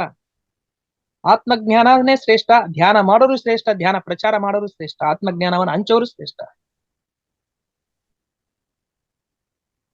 ಇಲ್ಲಿ ಶಕ್ತಿ ಇರ್ತಕ್ಕಂಥವ್ರು ಶ್ರೇಷ್ಠರು, ದೇಹ ಬಲ ಇರ್ತಕ್ಕಂಥವ್ರು ಇರ್ತಕ್ಕಂಥವ್ರು ಅವರಲ್ಲ. ಶಕ್ತಿ ಇರ್ತಕ್ಕಂಥ ಯೋಗಿಗಳ ಹತ್ರ ಎಲ್ಲರೂ ಬರ್ತಾರೆ. ಶಿರಡಿ ಸಾಯಿಬಾಬಾ ಹತ್ರ ಎಲ್ಲರೂ ಬಂದು ಪಾದಕ್ಕೆ ಬೀಳ್ತಾರೆ. ಸತ್ಯ ಸಾಯಿಬಾಬಾ ಹತ್ರ ಬಂದು ಎಲ್ಲರೂ ಪಾದಕ್ಕೆ ಬೀಳ್ತಾರೆ, ಕೋಟಾಧೀಶ್ವರರೇ. ಅಂದ್ರೆ ಇಲ್ಲಿ ಯಾರು ಗ್ರೇಟ್ ಆದ್ರು? ಶಕ್ತಿ ಇರ್ತಕ್ಕಂಥ ಗ್ರೇಟು, ಒಬ್ಬ ಜ್ಞಾನಿ ಗ್ರೇಟು. ರಮಣ ಮಹರ್ಷಿ ಹತ್ರ ಏನಿದೆ? ಏನೂ ಇಲ್ಲ. ಅವರು ಯೋಗಿ ಬೆಟ್ಟದಲ್ಲಿ ಹೋಗಿ ಕುತ್ಕೊಂಡು ಸುಮ್ಮನೆ ಧ್ಯಾನ ಮಾಡ್ತಾರೆ 14 ವರ್ಷ ಮೌನವಾಗಿ. ಆ ರೀತಿ ಸಾಧನೆ ಮಾಡ್ತಾ ಹೋದ್ರು ಅವರು. ಅದಕ್ಕೆ ಇಡೀ ಪ್ರಪಂಚನೇ ಅವ್ರನ್ನ ಕೊಂಡಾಡ್ತಾ ಇದೆ. ಅವ್ರ ದರ್ಶನಕ್ಕಾಗಿ, ಅವ್ರ ಸಮಾಧಿಗಾಗಿ, ಅವ್ರು ಹೇಳಿರ್ತಕ್ಕಂಥ ಸಂದೇಶವನ್ನು ಇವಾಗಲೂ ಕೇಳ್ತಾ ಇದಾರೆ, ಫಾಲೋ ಆಗ್ತಾ ಇದಾರೆ. ಅಂದ್ರೆ ಇಲ್ಲಿ ಯಾರು ಗ್ರೇಟು? ಯೋಗಿ ಗ್ರೇಟಾ, ಭೋಗಿ ಗ್ರೇಟಾ? ಯೋಗಿನೇ ಗ್ರೇಟ್. ಪ್ರಾಪಂಚಿಕ ಕೆಲಸಗಳು ನಾವು ಕಡಿಮೆ ಮಾಡಿದ್ರು ಪರವಾಗಿಲ್ಲ, ಆಧ್ಯಾತ್ಮಿಕ ಕೆಲಸಗಳನ್ನು ಮಾತ್ರ ನಿಲ್ಲಿಸಬಾರ್ದು. ಇವತ್ತು ಡ್ಯೂಟಿ ಮಾಡಿದ್ರೆ ನಡೀತೈತೆ ಪ್ರಾಪಂಚಿಕದಲ್ಲಿ, ಅದೇನ್ ತೊಂದರೆ ಆಗೋದಿಲ್ಲ. ಬಟ್ ಸ್ಪಿರಿಚುವಾಲಿಟಿನಲ್ಲಿ ನಾವು ವೇಸ್ಟ್ ಮಾಡ್ಬೋದು ಟೈಮ್. ಸೋಲ್ಗಾಗಿ ಅನುಕ್ಷಣ ಅನುದಿನ ಕೃಷಿ ಮಾಡಬೇಕು. ಪ್ರತಿಯೊಂದು ಸಮಯ ಸಾಧನೆಗಾಗಿ ಉಪಯೋಗಿಸ್ಕೋಬೇಕು, ವೇಸ್ಟ್ ಮಾಡ್ಕೋಬಾರ್ದು. ಮಾಯಕ್ಕೆ ಸಿಕ್ಕಾಕೋಬಾರ್ದು. ಸತ್ಯ ಜ್ಞಾನ ತಿಳ್ಕೋಬೇಕು. ಅನೇಕ ಜ್ಞಾನ ಇದೆ, ಬ್ರಹ್ಮಜ್ಞಾನ ಇದೆ. ಪ್ರತಿಯೊಂದು ಕ್ಷಣ ಉಪಯೋಗಿಸ್ಕೋಬೇಕು. ಪತ್ರಿಜಿಗಳು ಪ್ರತಿಯೊಂದು ಕೊನೆ ಉಸಿರುವರೆಗೂ ಧ್ಯಾನ ಪ್ರಚಾರ ಮಾಡಕ್ ಹೋಗ್ತಾ ಇದ್ರು. ಬಾಡಿ ವೀಕೆಂಡ್ ಮಾಡೋ ಸಮಯದಲ್ಲಿ ಸಹ ಧ್ಯಾನದ ಬಗ್ಗೆ ಕೃಷಿ ಮಾಡ್ತಾ ಹೋದ್ರು. ಅವ್ರು ಲಡಕ್ ಹೋದ್ರು, ನಡೆಯಕ್ ಆಗ್ತಿದ್ದಿಲ್ಲ ಅವ್ರಿಗೆ. ಆದ್ರೂ ಟ್ರೈನ್ ನಲ್ಲಿ, ಹೆಲಿಕಾಪ್ಟರ್ ನಲ್ಲಿ ಹೋಗಿ ಮಾಡಿ ದರ್ಶನ ಮಾಡಿ ಎಲ್ಲ ಜ್ಞಾನ ಹಂಚಿ ಬಂದ್ರು. ಯಾಕಂದ್ರೆ ಅವರು ಸಂಪೂರ್ಣವಾಗಿ ಪರಿಪೂರ್ಣವಾಗಿ ಆತ್ಮಸ್ಥಿತಿನಲ್ಲಿದ್ದಾರೆ. ನನ್ನ ಆತ್ಮ ಲಾಭಕ್ಕೋಸ್ಕರ ಕೃಷಿ ಮಾಡ್ತಾರೆ ಅವರು. ಇಲ್ಲಿ ತೀರ್ಥಾಂಕ ಗೋತ್ರ ಬಂಧವಂತ ಒಂದಿದೆ. ನಾವು ಧ್ಯಾನ ಮಾಡ್ತೀವಿ, ಜ್ಞಾನ ತಿಳ್ಕೊಂಡಿವಿ, ಅಲ್ಲಿಗೆ ಮೋಕ್ಷ ಸಿಗೋದಿಲ್ಲ. ನಾವು ತಿಳ್ಕೊಂಡಿರ್ತಕ್ಕಂಥ ಜ್ಞಾನವನ್ನ 4 ಮಂದಿಗೆ ಹಂಚಬೇಕು. ನಮ್ ತರ ತಯಾರು ಮಾಡಬೇಕು. ಮಾಂಸನ ಬಿಡಿಸ್ಬೇಕು, ಧ್ಯಾನವನ್ನ ಮಾಡಿಸ್ಬೇಕು. ಅವ್ರನ್ನ ಒಬ್ಬ ಮಾಷನನ್ನಾಗಿ ಒಬ್ಬರನ್ನಾಲೆ ತಯಾರು ಮಾಡ್ಬೇಕು. ಅವಾಗ್ಲೇ ನಾವು ಜನ್ಮರಾಹಿತ್ಯ ಸ್ಥಿತಿಯನ್ನು ಪಡ್ಕೊಳ್ಳಲು ಸಾಧ್ಯ, ಸತ್ಯಲೋಕಗಳ ವಾಸಿಗಳು ಆಗಲು ಸಾಧ್ಯ. ಸುಮ್ನೆ ಧ್ಯಾನ ಮಾಡ್ತೀನಿ, ನಾನೊಂದೇ ಆತ್ಮಜ್ಞಾನಿ ಆಗ್ತೀನಿ, ಅನೇಕ ಪುಸ್ತಕಗಳು ಓದ್ತೀನಿ, ಸಜ್ಜನ ಸಾಂಗತ್ಯ ಮಾಡ್ತೀನಿ ಅಂದ್ರೆ ಸಾಲದು. ಸೇವಾ ಒಂದಿದೆ. ನಮ್ ತರ ಕೆಲವರನ್ನು ತಯಾರು ಮಾಡಬೇಕು. ಮಾಸ್ಟರ್ಗಳು ಮಾಡ್ತಿದ್ದಾರೆ, ಅಗುರ್ನಿಶವಾಗಿ ಮಾಡ್ತಾ ಇದ್ದಾರೆ. ಒಂದು ಟೆಕ್ನಾಲಜಿ ಮುಖಾಂತರ, ಒಂದು ಫಿಸಿಕಲ್ ಆಗಿ, ಒಂದು ಪುಸ್ತಕಗಳ ಮುಖಾಂತರ ಒಬ್ಬೊಬ್ಬರು ಒಂದೊಂದು ರೀತಿಯಲ್ಲಿ ಸೇವೆ ಮಾಡ್ತಾ ಇದ್ದಾರೆ. ಈ ಸತ್ಯವನ್ನು ತಿಳ್ಕೊಂಡಿದ್ದಾರೆ, ಧ್ಯಾನದ ಮಹತ್ವವನ್ನು ತಿಳ್ಕೊಂಡಿದ್ದಾರೆ. ನೋಡ್ರಿ, ಉತ್ತರ ಗೀತದಲ್ಲಿ ಏನ್ ಹೇಳ್ತಾರೆ ಧ್ಯಾನದ ಬಗ್ಗೆ? ನಿಮಿಷಂ ನಿಮಿಷಾರ್ಧಂ ವಾಜ್ಞಾನನೋ ಧ್ಯಾನ ಚಿಂತೆಯ ಪ್ರತಿಕೋಟಿ ಸಹಸ್ರಾಣಿ ಧ್ಯಾನಮೇಕಂ ವಿಶೇಷತೆ. ಅಂದ್ರೆ ಧ್ಯಾನ ಸ್ಥಿತಿನಲ್ಲಿ 1 ನಿಮಿಷ ಅಥವಾ ಅರ್ಧ ನಿಮಿಷ ಆ ಒಂದು ಧ್ಯಾನ ಸ್ಥಿತಿನಲ್ಲಿ ಇದೀವೋ, 1 ನಿಮಿಷಂ ನಿಮಿಷಾರ್ಧಂ, 1 ನಿಮಿಷವನ್ನಾಗ್ಲಿ ಅಥವಾ ಅರ್ಧ ನಿಮಿಷವನ್ನಾಗ್ಲಿ, ನಿಮಿಷಂ ನಿಮಿಷಾರ್ಧಂ ಧ್ಯಾನ ಚಿಂತೆಯ ಅಂದ್ರೆ ಧ್ಯಾನ ಸ್ಥಿತಿನಲ್ಲಿ ಇದೀವಂದ್ರೆ ಪ್ರತಿಕೋಟಿ ಸಹಸ್ರಾಣಿ ಅಂದ್ರೆ 1000 ಕೋಟಿ ಕುರಿತು ಯಜ್ಞ ಯಾಗಾದಿಗಳು ಮಾಡಿದಷ್ಟು ಪುಣ್ಯದ ಫಲ 1 ನಿಮಿಷ ಅಥವಾ ಅರ್ಧ ನಿಮಿಷ ಆತ್ಮಸ್ಥಿತಿನಲ್ಲಿ ಇದೀವಂದ್ರೆ ಬರುತ್ತದೆ. ಅಷ್ಟೊಂದು ಪುಣ್ಯ. ಆಲೋಚಿಸ್ಬೇಕಲ್ಲ ಇದು. ಒಂದು ಅಶ್ವಮೇಧ ಯಜ್ಞ ಯಾಗ ಮಾಡ್ಬೇಕಂದ್ರೆ ಎಷ್ಟು ಕೋಟಿ ಖರ್ಚಾಗುತ್ತೆ. ಇಡೀ ಪ್ರಪಂಚಕ್ಕೆ ಊಟ ಮಾಡ್ಬೇಕಂದ್ರೆ ಎಷ್ಟು ಕೋಟಿ ಖರ್ಚಾಗುತ್ತೆ. ಇಂದಿನ ಕಾಲದಲ್ಲಿ ದಶರಥನಿಗೆ ಮಕ್ಕಳಾಗಿಲ್ಲ ಅಂತೇಳಿ ಒಂದು ಅಶ್ವಮೇಧ ಯಜ್ಞ ಮಾಡ್ದ. ಪ್ರಪಂಚದಲ್ಲಿ ಇರ್ತಕ್ಕಂಥ ಎಲ್ಲರಿಗೂ ಅನ್ನದಾನ ಮಾಡ್ದ. ವಜ್ರ ವೈಡೂರ್ಯವನ್ನ ದಾನ ಮಾಡ್ದ. ಅದೆಲ್ಲ ಮಾಡ್ಬೇಕಂದ್ರೆ ಎಷ್ಟು ಬೇಕು ದುಡ್ಡು. ಅಂತಾವು 1000 ಕೋಟಿ ಕೃತುಗಳು ಯಜ್ಞ ಯಾಗಾದಿಗಳು ಅಶ್ವಮೇಧ ಯಾಗಾದಿಗಳು ಮಾಡಿದಷ್ಟು ಪುಣ್ಯದ ಫಲ ಬರುತ್ತಂತೆ 1 ನಿಮಿಷ ಧ್ಯಾನ ಸ್ಥಿತಿನಲ್ಲಿದ್ರೆ. ಮತ್ತೆ ಧ್ಯಾನ ಮಾಡ್ಬೇಕಾ ಮಾಡಬಾರ್ದು?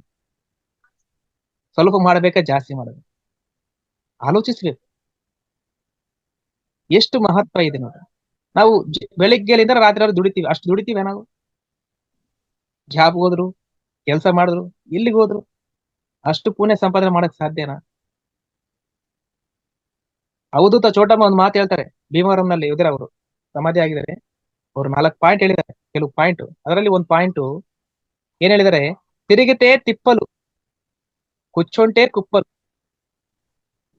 ಅಂದ್ರೆ ಪ್ರಪಂಚದಲ್ಲಿ ತಿರುಗಿದ್ರೆ ಎಲ್ಲ ಕಷ್ಟಗಳೇ ಇದಾವಂತೆ. ಪ್ರಪಂಚವನ್ನು ತಿರುಗಾಡ್ತಾ ಹೋದಿಂಗಲ್ಲ ಕಷ್ಟಗಳೇ ಬರ್ತಾವಂತೆ. ಕುತ್ಕೊಂಡು ಧ್ಯಾನ ಮಾಡದೆ ಕುಪ್ಪೆ ಬರ್ತಾವಂತೆ. ರಮಣ ಮಹರ್ಷಿ ಏನ್ ಮಾಡ್ದ? ಪ್ರಪಂಚ ತಿರುಗಾಡಿಲ್ಲ, ಸುಮ್ಮನೆ ಕುತ್ಕೊಂಡು ಧ್ಯಾನ ಮಾಡ್ದ. ಎಲ್ಲ ಬಂದ್ವಾ ಇಲ್ಲ?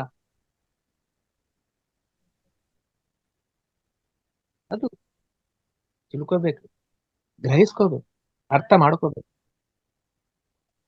ಪ್ರಾಪಂಚಿಕವಾಗಿ ನಾವು ಸಂಸಾರಕದಲ್ಲಿದ್ದೀವಿ, ಗೃಹಸ್ಥಾಶ್ರಮರಾಗಿದ್ದೀವಿ. ಭೌತಿಕ ಪ್ರಪಂಚಕ್ಕೆ ಬದುಕೋದಕ್ಕೆ ಎಷ್ಟು ಬೇಕೋ ಅಷ್ಟು ಪರಿಮಿತಿಯಲ್ಲಿ ಜೀವನ ಮಾಡಬೇಕು. ಇನ್ನು ಉಳಿಕಿರ್ತಕ್ಕಂತ ಒಂದು ಸಮಯವನ್ನೆಲ್ಲ ಆತ್ಮದ ಲಾಭಕ್ಕೋಸ್ಕರ ಕೃಷಿ ಮಾಡಬೇಕು. ನಿರಂತರ ಧ್ಯಾನ ಮಾಡಬೇಕು. ಸಮಯ ಸಿಕ್ಕಾಗ ಸ್ವಾಧ್ಯಾಯ ಮಾಡಬೇಕು. ಈ ರೀತಿ ಸಜ್ಜನ ಸಾಂಗತ್ಯ ಮಾಡಬೇಕು. ಮಾಯಕ್ಕೆ ಸಿಕ್ಕಾಕೋಬಾರ್ದು. ಯಾವಾಗಾದ್ರೆ ನಾವು ಈ ರೀತಿ ಈ ಒಂದು ಆಧ್ಯಾತ್ಮಿಕ ತ್ರಿರತ್ನಗಳನ್ನ ಅನುಸರಿಸಲಾರ್ದಂಗೆ ಇದೀವಪ್ಪ ಅಂತಂದ್ರೆ ಎಷ್ಟು ನಷ್ಟ ಆಗ್ತೀವಂದ್ರೆ ಅಷ್ಟು ನಷ್ಟ ಆಗ್ತೀವಿ. ಮಾಯಕ್ಕೆ ಸಿಕ್ಕಾಕೊಂಡ್ಬಿಡ್ತೀವಿ, ಬಾಧಕ್ಕೆ ಒಳಗಾಗ್ತೀವಿ, ಅಜ್ಞಾನದಾಗಿರ್ತೀವಿ, ಸಮಸ್ಯೆಗಳು ಒಳಗಾಗ್ತವೆ, ದುಃಖಗಳು ಬರ್ತವೆ, ಇವೆಲ್ಲವೂ ಕ್ರಿಯೇಟ್ ಆಗ್ತವೆ. ನಾನು ಮಾಯಕ್ಕೆ ಸಿಕ್ಕಾಕೊಂಡಾಗ, ಮನಸ್ಸಿನ ಮಾಯಕ್ಕೆ ಸಿಕ್ಕಾಕೊಂಡ. ಆದ್ದರಿಂದ ಮನಸ್ಸನ್ನ ಜಯಿಸ್ಬೇಕು, ಮನಸ್ಸನ್ನ ಪ್ಯೂರಿಟಿ ಮಾಡ್ಕೋಬೇಕು, ಮನಸ್ಸನ್ನ ಶುದ್ಧಿ ಮಾಡ್ಕೋಬೇಕು. ಮನಸ್ಸು ಮಲಿನವಾಗಿರ್ತಕ್ಕಂಥದ್ದು ಶುದ್ಧಿ ಮಾಡ್ಕೋಬೇಕು ನಾವು. ಆ ರೀತಿ ಮಾಡ್ಕೋಬೇಕಯ್ಯ ಅಂತಂದ್ರೆ ನಿರಂತರ ತೀವ್ರವಾಗಿರ್ತಕ್ಕಂಥ ಧ್ಯಾನ ಸಾಧನೆ ಅಂದ್ರೆ ಶ್ವಾಸದ ಮೇಲೆ ಧ್ಯಾಸ, ಅದೊಂದೇ ಮಾಡಬೇಕು. ಒಂದು ಮ್ಯೂಸಿಕ್ ಆಗ್ಲಿ, ಒಂದು ಗೈಡಿಂಗ್ ಆಗ್ಲಿ, ಒಂದು ಸಂಕಲ್ಪ ವಿಕಲ್ಪಗಳಾಗ್ಲಿ ಅವೇನ ಇಟ್ಕೋಬಾರ್ದು. ಸೀನಿಯರ್ ಮಾಸ್ಟರ್ ಆದಂಗಿಲ್ಲ, ಸೈಲೆಂಟ್ ಮೆಡಿಟೇಷನ್ ಮಾಡಬೇಕು. ಹೆಚ್ಚಿನ ಅವಶ್ಯಕತೆ ಇಲ್ಲ ನಮಗೆ. ಯಾವುದು ಒಂದು ಗೈಡಿಂಗ್ ಮೆಡಿಟೇಷನ್ ಬೇಕಾಗಿಲ್ಲ, ಮ್ಯೂಸಿಕ್ ಮೆಡಿಟೇಷನ್ ಕೂಡ ಬೇಕಾಗಿಲ್ಲ ಹೇಳ್ಬೇಕಂದ್ರೆ. ಗುರುಗಳು ಪತ್ರಿಕೆಗಳು ಏನ್ ಹೇಳಿದ್ದಾರೆ? ಧ್ಯಾನ ಅಂದ್ರೆ ಶ್ವಾಸದ ಮೇಲೆ ಗಮನ ಅಷ್ಟೇ ಮಾಡ್ಬೇಕು. ಗುರು ಹೇಳಿದ್ದನ್ನ ಮಾಡ್ಬೇಕು, ಗುರು ಮಾಡಿದ್ದನ್ನ ಮಾಡಬಾರ್ದು. ಗುರು ಶಕ್ತಿ ಬೇರೆ, ನಮ್ಮ ಶಕ್ತಿ ಬೇರೆ. ಗುರುಗಳು ಫ್ಲೂಟ್ ಒಂದು ಊದಾರಂದ್ರೆ 1000 ಮಂದಿ ಕುತ್ಕೊಂಡು ಧ್ಯಾನ ಮಾಡ್ತಾರೆ. ನಾವು ಫ್ಲೂಟ್ ಊದಂದ್ರೆ ಒಬ್ಬರನ್ನ ಬರ್ತಾರ? ಗುರು ಶಕ್ತಿ ಬೇರೆ, ನಮ್ಮ ಶಕ್ತಿ ಬೇರೆ. ಶಿರ್ಡಿ ಸಾಯಿಬಾಬಾ ಅನ್ನವನ್ನು ಕಲಿಸ್ಬೇಕಾದ್ರೆ ಕೈಯಿಂದ ಬೆಂದಿದೆ ಇಲ್ಲ ಅಂತ ನೋಡ್ತಾನ ಪಾತ್ರೆಯಲ್ಲಿ. ನಾವು ಅದರಲ್ಲಿ ಸುಡ್ತಕ್ಕಂತ ಒಂದು ಅನ್ನದ ಪಾತ್ರೆಯಲ್ಲಿ ನಾವಿಟ್ಟಿವಿ ಅಂದ್ರೆ ಅಲ್ಲಿ ಕೈ ಇರೋದಿಲ್ಲ, ಕೈಯ ಸುಟ್ಟು ಹೋಗ್ಬಿಡ್ತದೆ.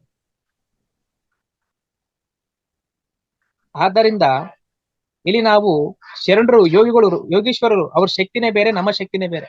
ಆದ್ರಿಂದ ಸದ್ಗುರು ಏನ್ ಹೇಳಿದಾನ ಅದನ್ನೇ ಮಾಡ್ಬೇಕು ಹೊರತು ಗುರು ಮಾಡಿದ್ದಾನ ನಾವು ಮಾಡಬಾರ್ದು. ಗುರು ಬೆಂಕಿ ಕೆಂಡನು ಬಾಯಾಗ ಹಾಕೊಂತಾನೆ, ನಾವು ಹಾಕೊಂತೀವ?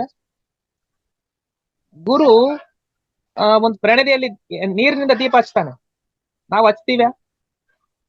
ಅವ್ರ ಶಕ್ತಿ ಅಪಾರ, ನಮ್ಮ ಶಕ್ತಿ ಏನಿದೆ?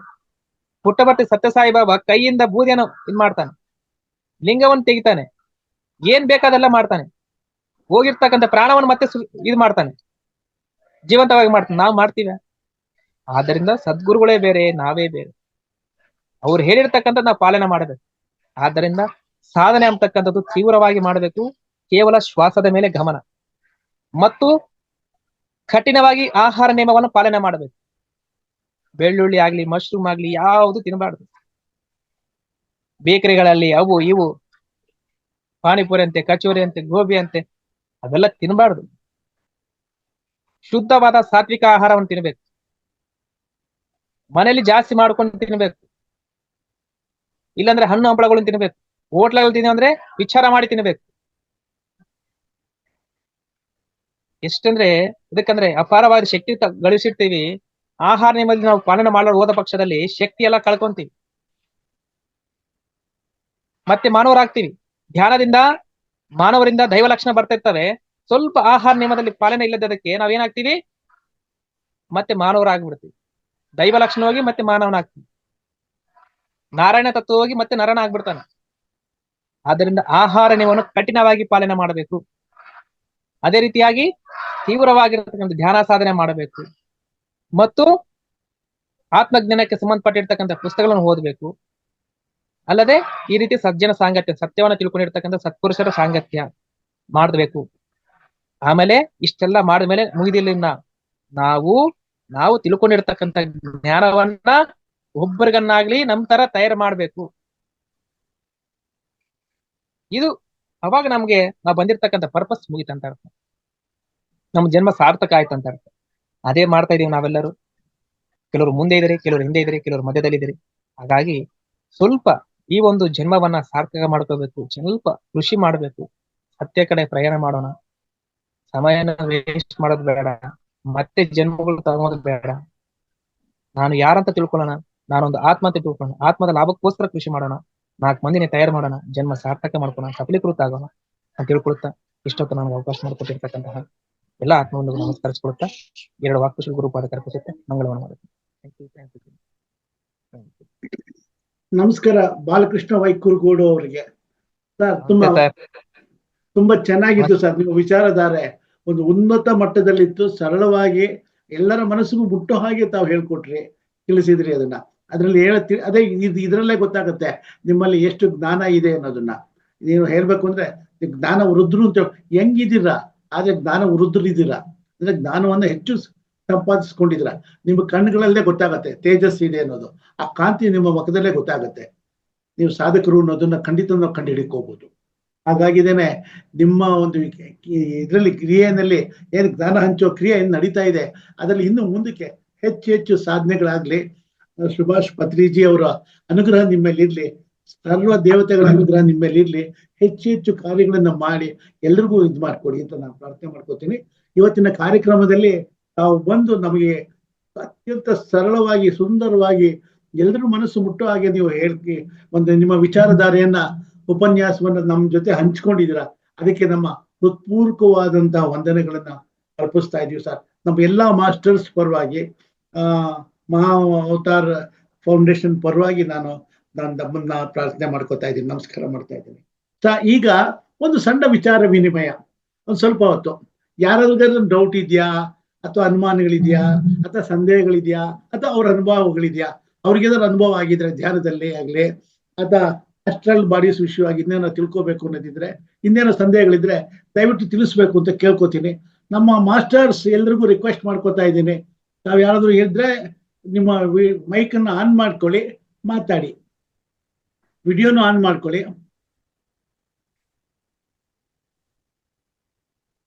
ಯಶೋದಾ ಮೇಡಮ್ ಮಾತಾಡಿ. ಸರ್ ನಮಸ್ಕಾರಗಳು. ತುಂಬಾ ಅದ್ಭುತವಾಗಿ ತಿಳಿಸ್ಕೊಟ್ರಿ. ಇದನ್ನ ಅರ್ಗಿಸ್ಕೊಳಕ್ಕೆ ನಮ್ಗೆ ಇನ್ನೂ ಜಾಸ್ತಿ ತಿಳ್ಕೊಂಡು ಅದ್ರ ಸಾಧನೆ ಮಾಡಿ ತಿಳ್ಕೊಂಡು ಅದನ್ನ ಅರ್ಗಿಸ್ಕೊಳ್ಳೋದಕ್ಕೂ ತುಂಬಾ ಸಮಯ ಹಿಡಿಯುತ್ತೆ ಅಂತ ಅನ್ಸುತ್ತೆ. ಯಾಕೆಂದ್ರೆ ನಾವು ಇಲ್ಲಿಗೆ ಹೊಸಬ್ರು, ಅದ್ರಲ್ಲೂ ನಾನು ಸ್ವತಃ ಹೇಳ್ಬೇಕು ಅಂದ್ರೆ ಹೊಸಬ್ಳು. ಈ ಧ್ಯಾನ ಅಭ್ಯಾಸ ಈಗ ಮಾಡ್ತಾ ಇದ್ದೀನಿ ರೀಸೆಂಟ್ ಆಗಿ. ನನ್ಗೆ ಒಂದು ಡೌಟ್ ಅಂತಂದ್ರೆ, ಇನ್ನು ಆಸ್ಟ್ರಲ್ ಟ್ರಾವೆಲ್ ಮಾಡೋದಕ್ಕೆ ನಾವು ಇನ್ನೂ ಹೆಚ್ಚಿನ ಧ್ಯಾನ ಅಥವಾ ಜ್ಞಾನ ಯಾವ ರೀತಿ ಪಡ್ಕೊಳ್ಬೇಕು ಅನ್ನೋದು ಇನ್ನೂ ಗೊತ್ತಾಗ್ತಾ ಇಲ್ಲ. ಇವೆಲ್ಲ ಒಂಥರ ವಿಷಯಗಳು ಇನ್ನೂ ಜಾಸ್ತಿ ತಿಳ್ಕೊಳ್ಬೇಕು. ಮತ್ತೆ ಸಾಮಾನ್ಯವಾಗಿ ಆಸ್ಟ್ರಲ್ ಟ್ರಾವೆಲ್ ಮಾಡಿದವರು ಆತ್ಮ ಆಚೆ ಸೂಕ್ಷ್ಮ ಶರೀರ ಆಚೆ ಹೋಗ್ಬಿಟ್ಟು ಮತ್ತೆ ಅದೇ ಶರೀರನ ತಗೊಳ್ತಾ ಇಲ್ಲ ಸೇರ್ದೇ ಇರೋ ಚಾನ್ಸಸ್ ಇರುತ್ತಾ ಸರ್? ಒಳ್ಳೆ ಪ್ರಶ್ನೆ ಮೇಡಮ್. ಇಲ್ಲಿ ಆತ್ಮಕ್ಕೂ ದೇಹಕ್ಕೂ ಒಂದು ಕನೆಕ್ಷನ್ ಇರುತ್ತೆ ಮೇಡಮ್, ಅದೇ ಸಿಲ್ವರ್ ಕಾರ್ಡ್. ಆ ಸಿಲ್ವರ್ ಕಾರ್ಡ್ ಕನೆಕ್ಷನ್ ಇರೋದ್ರಿಂದ ಈ ಶರೀರ ಚಲನ ಮಾಡ್ತತೆ, ಎಲ್ಲ ಮಾತಾಡ್ತತೆ, ಎಲ್ಲ ನೋಡ್ತತೆ, ಎಲ್ಲ ಇರುತ್ತೆ. ಅದಕ್ಕಂದ್ರೆ ಆತ್ಮ ಈ ಸ್ಥೂಲಕ್ಕೆ ಶರೀರಕ್ಕೆ ಒಂದು ಕನೆಕ್ಷನ್ ಅಂದ್ರೆ ಸಿಲ್ವರ್ ಕಾರ್ಡ್, ಅಂದ್ರೆ ಬೆಳ್ಳಿ ತಂತಿ ಅಂತ ಹೇಳ್ತೀವಿ.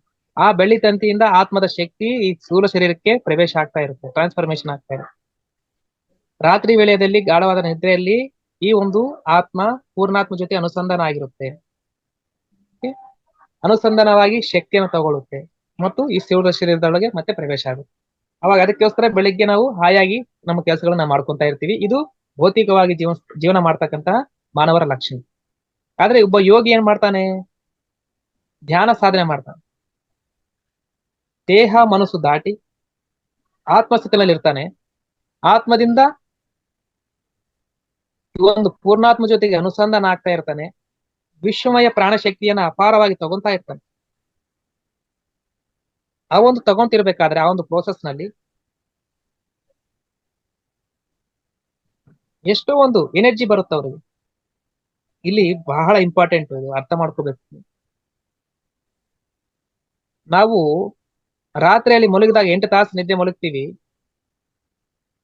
ಆ ಒಂದು ಎನರ್ಜಿದಿಂದ ಎಷ್ಟು ತಗೊಂತೀವಿ? 10% ಎನರ್ಜಿ ತಗೊಂತೀವಿ. ರಾತ್ರಿ ಮಲಗಿದಾಗ ಎಷ್ಟು ಎನರ್ಜಿ? 10% ಎನರ್ಜಿ ತಗೊಂತೀವಿ ಗಾಢವಾದ ನಿದ್ರೆಯಲ್ಲಿ. ಆ ಒಂದು 10% ಎನರ್ಜಿಲಿಂದ ಬೆಳಗ್ಗೆಲಿಂದ ರಾತ್ರಿವರೆಗೆ ಕೆಲಸ ಮಾಡೋದಕ್ಕೆ ನಮಗೆ ಆ ಒಂದು ಶಕ್ತಿ ಎಲ್ಲ ಬರುತ್ತೆ. ಕೆಲಸಗಳು ಮಾಡ್ತೀವಿ ಆ ಒಂದು ಶಕ್ತಿಯಿಂದ, ಹಾಯಾಗಿ ಕೆಲಸ ಮಾಡ್ತೀವಿ. ಅದು ಅನ್ಕಾನ್ಸಿಯಸ್ ಸ್ಟೇಟ್ ನಲ್ಲಿ ಶಕ್ತಿ ತಗೊಂಡಿದ್ದು ಕೇವಲ ಎಷ್ಟು? 10%. ಆದ್ರೆ ಈ ಒಂದು ಧ್ಯಾನದಲ್ಲಿ ಎಷ್ಟು ತಗೊಂತೀವಿ? 100% ಶಕ್ತಿ ತಗೊಂಡು, ಮತ್ತೆ 10% ಶಕ್ತಿ ತಗೊಂಡಾಗೆ ಅಷ್ಟು ಕೆಲಸ ಮಾಡ್ತಿರ್ಬೇಕಾದ್ರೆ 100% ತಗೊಂತೀವಿ ಈ ಒಂದು ಧ್ಯಾನದಲ್ಲಿ ಎನರ್ಜಿ. ಅಂದ್ರೆ ಇಲ್ಲಿ ಮಾಡ್ಬೇಕಾಗಿರ್ತಕ್ಕಂಥ ಸರಿಯಾದ ಧ್ಯಾನ, ಶ್ವಾಸದ ಮೇಲೆ ಧ್ಯಾನ ಅಷ್ಟೇ ಮಾಡಬೇಕು. ಸಂಕಲ್ಪಗಳು ಅವೇನ್ ಇಟ್ಕೋಬಾರ್ದು. ಮನಿ ಮೆಡಿಟೇಷನ್ ಯಾವ ಮಾಡ, ಎಷ್ಟು ಶ್ವಾಸದ ಮೇಲೆ ಧ್ಯಾನ. ಈ ಧ್ಯಾನದಿಂದ ಜ್ಞಾನ ಬರುತ್ತೆ. ಜ್ಞಾನ ಬಂದಾಗ ಮುಕ್ತಿ ಸಿಗುತ್ತೆ. ಇಲ್ಲಿ ಧ್ಯಾನ ಮಾಡಿದಾಗ ಏನ್ ಬರುತ್ತೆ? ಜ್ಞಾನ. ಎಂತ ಜ್ಞಾನ? ಆತ್ಮಜ್ಞಾನ. ಆತ್ಮಜ್ಞಾನ ಅಂದ್ರೆ ನಾನು ದೇಹವಲ್ಲ, ನಾನು ಒಂದು ಆತ್ಮ ಅಂತ ತಿಳ್ಕೊಂಡು, ಅವಾಗಲೇ ನಮಗೆ ಮೋಕ್ಷ, ಅದೇ ಮುಕ್ತಿ ಅಂತ ಹೇಳ್ತಾರೆ ಗುರುಗಳು. ಇಲ್ಲಿ ನೋಡ್ರಿ, 10% ಎನರ್ಜಿ ತಗೊಂಡಾಗೆ ಎಷ್ಟೋ ಕೆಲಸಗಳು ಮಾಡ್ತೀವಿ ಪ್ರಾಪಂಚಿಕವಾಗಿ. ಇನ್ನ 100% ಶಕ್ತಿ ತಗೊಂಡಾಗ ಧ್ಯಾನದಲ್ಲಿ ಇನ್ನು ಎಷ್ಟು ಕೆಲಸ ಮಾಡ್ಬೋದು? ಅದ್ಭುತವಾಗಿ ಕೆಲಸ ಮಾಡ್ತೀವಿ. ಫಸ್ಟ್ ನಮ್ಮ ಕರ್ಮಗಳು ಕ್ಲೀನ್ ಮಾಡ್ಕೊಂತೀವಿ, ದಾಡಿ ಮಾಡೋ ಶುದ್ಧಿ ಮಾಡ್ಕೊಂತೀವಿ, ಸ್ಥಿತಿಗಳನ್ನ ಹೆಚ್ಚು ಮಾಡ್ಕೊಳ್ತಾ ಹೋಗ್ತೀವಿ, ಲೆವೆಲ್ಸ್ ಎಲ್ಲ ಇಂಪ್ರೂವ್ಮೆಂಟ್ ಮಾಡ್ಕೊಂತ ಹೋಗ್ತೀವಿ, ಜ್ಞಾನವನ್ನ ಬೆಳೆಸ್ಕೊಂತೀವಿ. ಅವಾಗ ಆ ಲೆವೆಲ್ಸ್ ಜಾಸ್ತಿ ಆದಾಗ ನಮ್ಮ ಪ್ರವರ್ತನೆ ಚೇಂಜ್ ಆಗುತ್ತೆ, ನಮ್ಮ ಗುಣಗಳು ಚೇಂಜ್ ಆಗ್ತವೆ. ಮೊದಲು ಮಾತಾಡಕ್ ಬರಾರ್ದವ್ರು ಮಾತಾಡ್ತಾರೆ, ಧೈರ್ಯ ಇಲ್ಲದವರು ಧೈರ್ಯ ಬರುತ್ತೆ, ಕಾನ್ಫಿಡೆನ್ಸ್ ಇಲ್ಲಾರ್ದವ್ರು ಕಾನ್ಫಿಡೆನ್ಸ್ ಬರುತ್ತೆ, ಮಾಡಕ್ ಆಗ್ಲಾರ್ದವ್ರು ಮಾಡ್ತಾರೆ, ಸಾಧಿಸಕ್ಕಾಗಲ್ಲ ಅನ್ನೋರು ಸಾಧಿಸ್ತಾರೆ. ಅವಾಗ ಸಾಮಾನ್ಯ ಕೆಲಸ ಅಸಾಮಾನ್ಯ ಆಗ್ತಿತ್ತು, ಇವಾಗ ಅಸಾಮಾನ್ಯ ಕೆಲಸ ಸಾಮಾನ್ಯವಾಗಿ ಮಾಡ್ಬಿಡ್ತಾರೆ. ಒಬ್ಬ ವಿವೇಕಾನಂದ ಧ್ಯಾನಕ್ಕೆ ಬರೋದ ಮುಂಚೆ ನಾರ್ಮಲ್ ನಂತರ ಮನುಷ್ಯ. ಧ್ಯಾನಕ್ಕೆ ಬಂದ್ಮೇಲೆ ಇಡೀ ಪ್ರಪಂಚಕ್ಕೆ ನಮ್ಮ ವೇದಗಳ ಬಗ್ಗೆ, ನಮ್ಮ ಸಂಸ್ಕೃತಿ ಬಗ್ಗೆ, ನಮ್ಮ ಒಂದು ಧ್ಯಾನದ ಮಹತ್ವದ ಬಗ್ಗೆ, ಆತ್ಮಜ್ಞಾನದ ಬಗ್ಗೆ ತಿಳಿಸಿದ. ಹೇಗೆ? ಒಂದು ಧ್ಯಾನ ಶಕ್ತಿಯಿಂದ. ಆ ರೀತಿ ನಾವು ಸಹ ನಿರಂತರ ಧ್ಯಾನ ಮಾಡ್ತಿರ್ಬೇಕಾದ್ರೆ ಸತ್ಯ ತಿಳ್ಕೊಂತೀವಿ. ಇಲ್ಲಿ ಮರಣ ಅಂತಕ್ಕಂಥದ್ದು ದೇಹಕ್ಕೊಂದೇ, ಆತ್ಮಕ್ಕಿಲ್ಲ. ಪ್ರತಿಯೊಬ್ಬ ಯೋಗಿ ಇದು ತಿಳ್ಕೊಂತಾನೆ. ನಾವು ಈ ಕಣ್ಣಿಗೆ ಕಾಣ್ತಕ್ಕಂಥ ಸ್ಥೂಲ ಶರೀರಗಳಲ್ಲ, ನಾವು ಆತ್ಮ ಪದಾರ್ಥ, ಒಂದು ಚೈತನ್ಯ, ಒಂದು ಬೆಳಕು, ಒಂದು ಜ್ಯೋತಿ. ನಾವು ಒಳಗೆ ಒಂದು ಜ್ಯೋತಿ ಇದೆ. ಆ ಜ್ಯೋತಿಯಿಂದ ಇದೆಲ್ಲ ಮಾತಾಡ್ತಾ ಇದೆ, ನೋಡ್ತಾ ಇದೆ, ಎಲ್ಲ ನೋಡ್ತಾ ಇದೆ, ಎಲ್ಲ ಮಾಡ್ತಾ ಇದೆ. ಒಳಗಡೆ ಜ್ಯೋತಿ ಇಲ್ಲಪ್ಪ ಅಂದ್ರೆ ಏನಿಲ್ಲ, ಇದು ಡೆಡ್ ಬಾಡಿ. ಇದು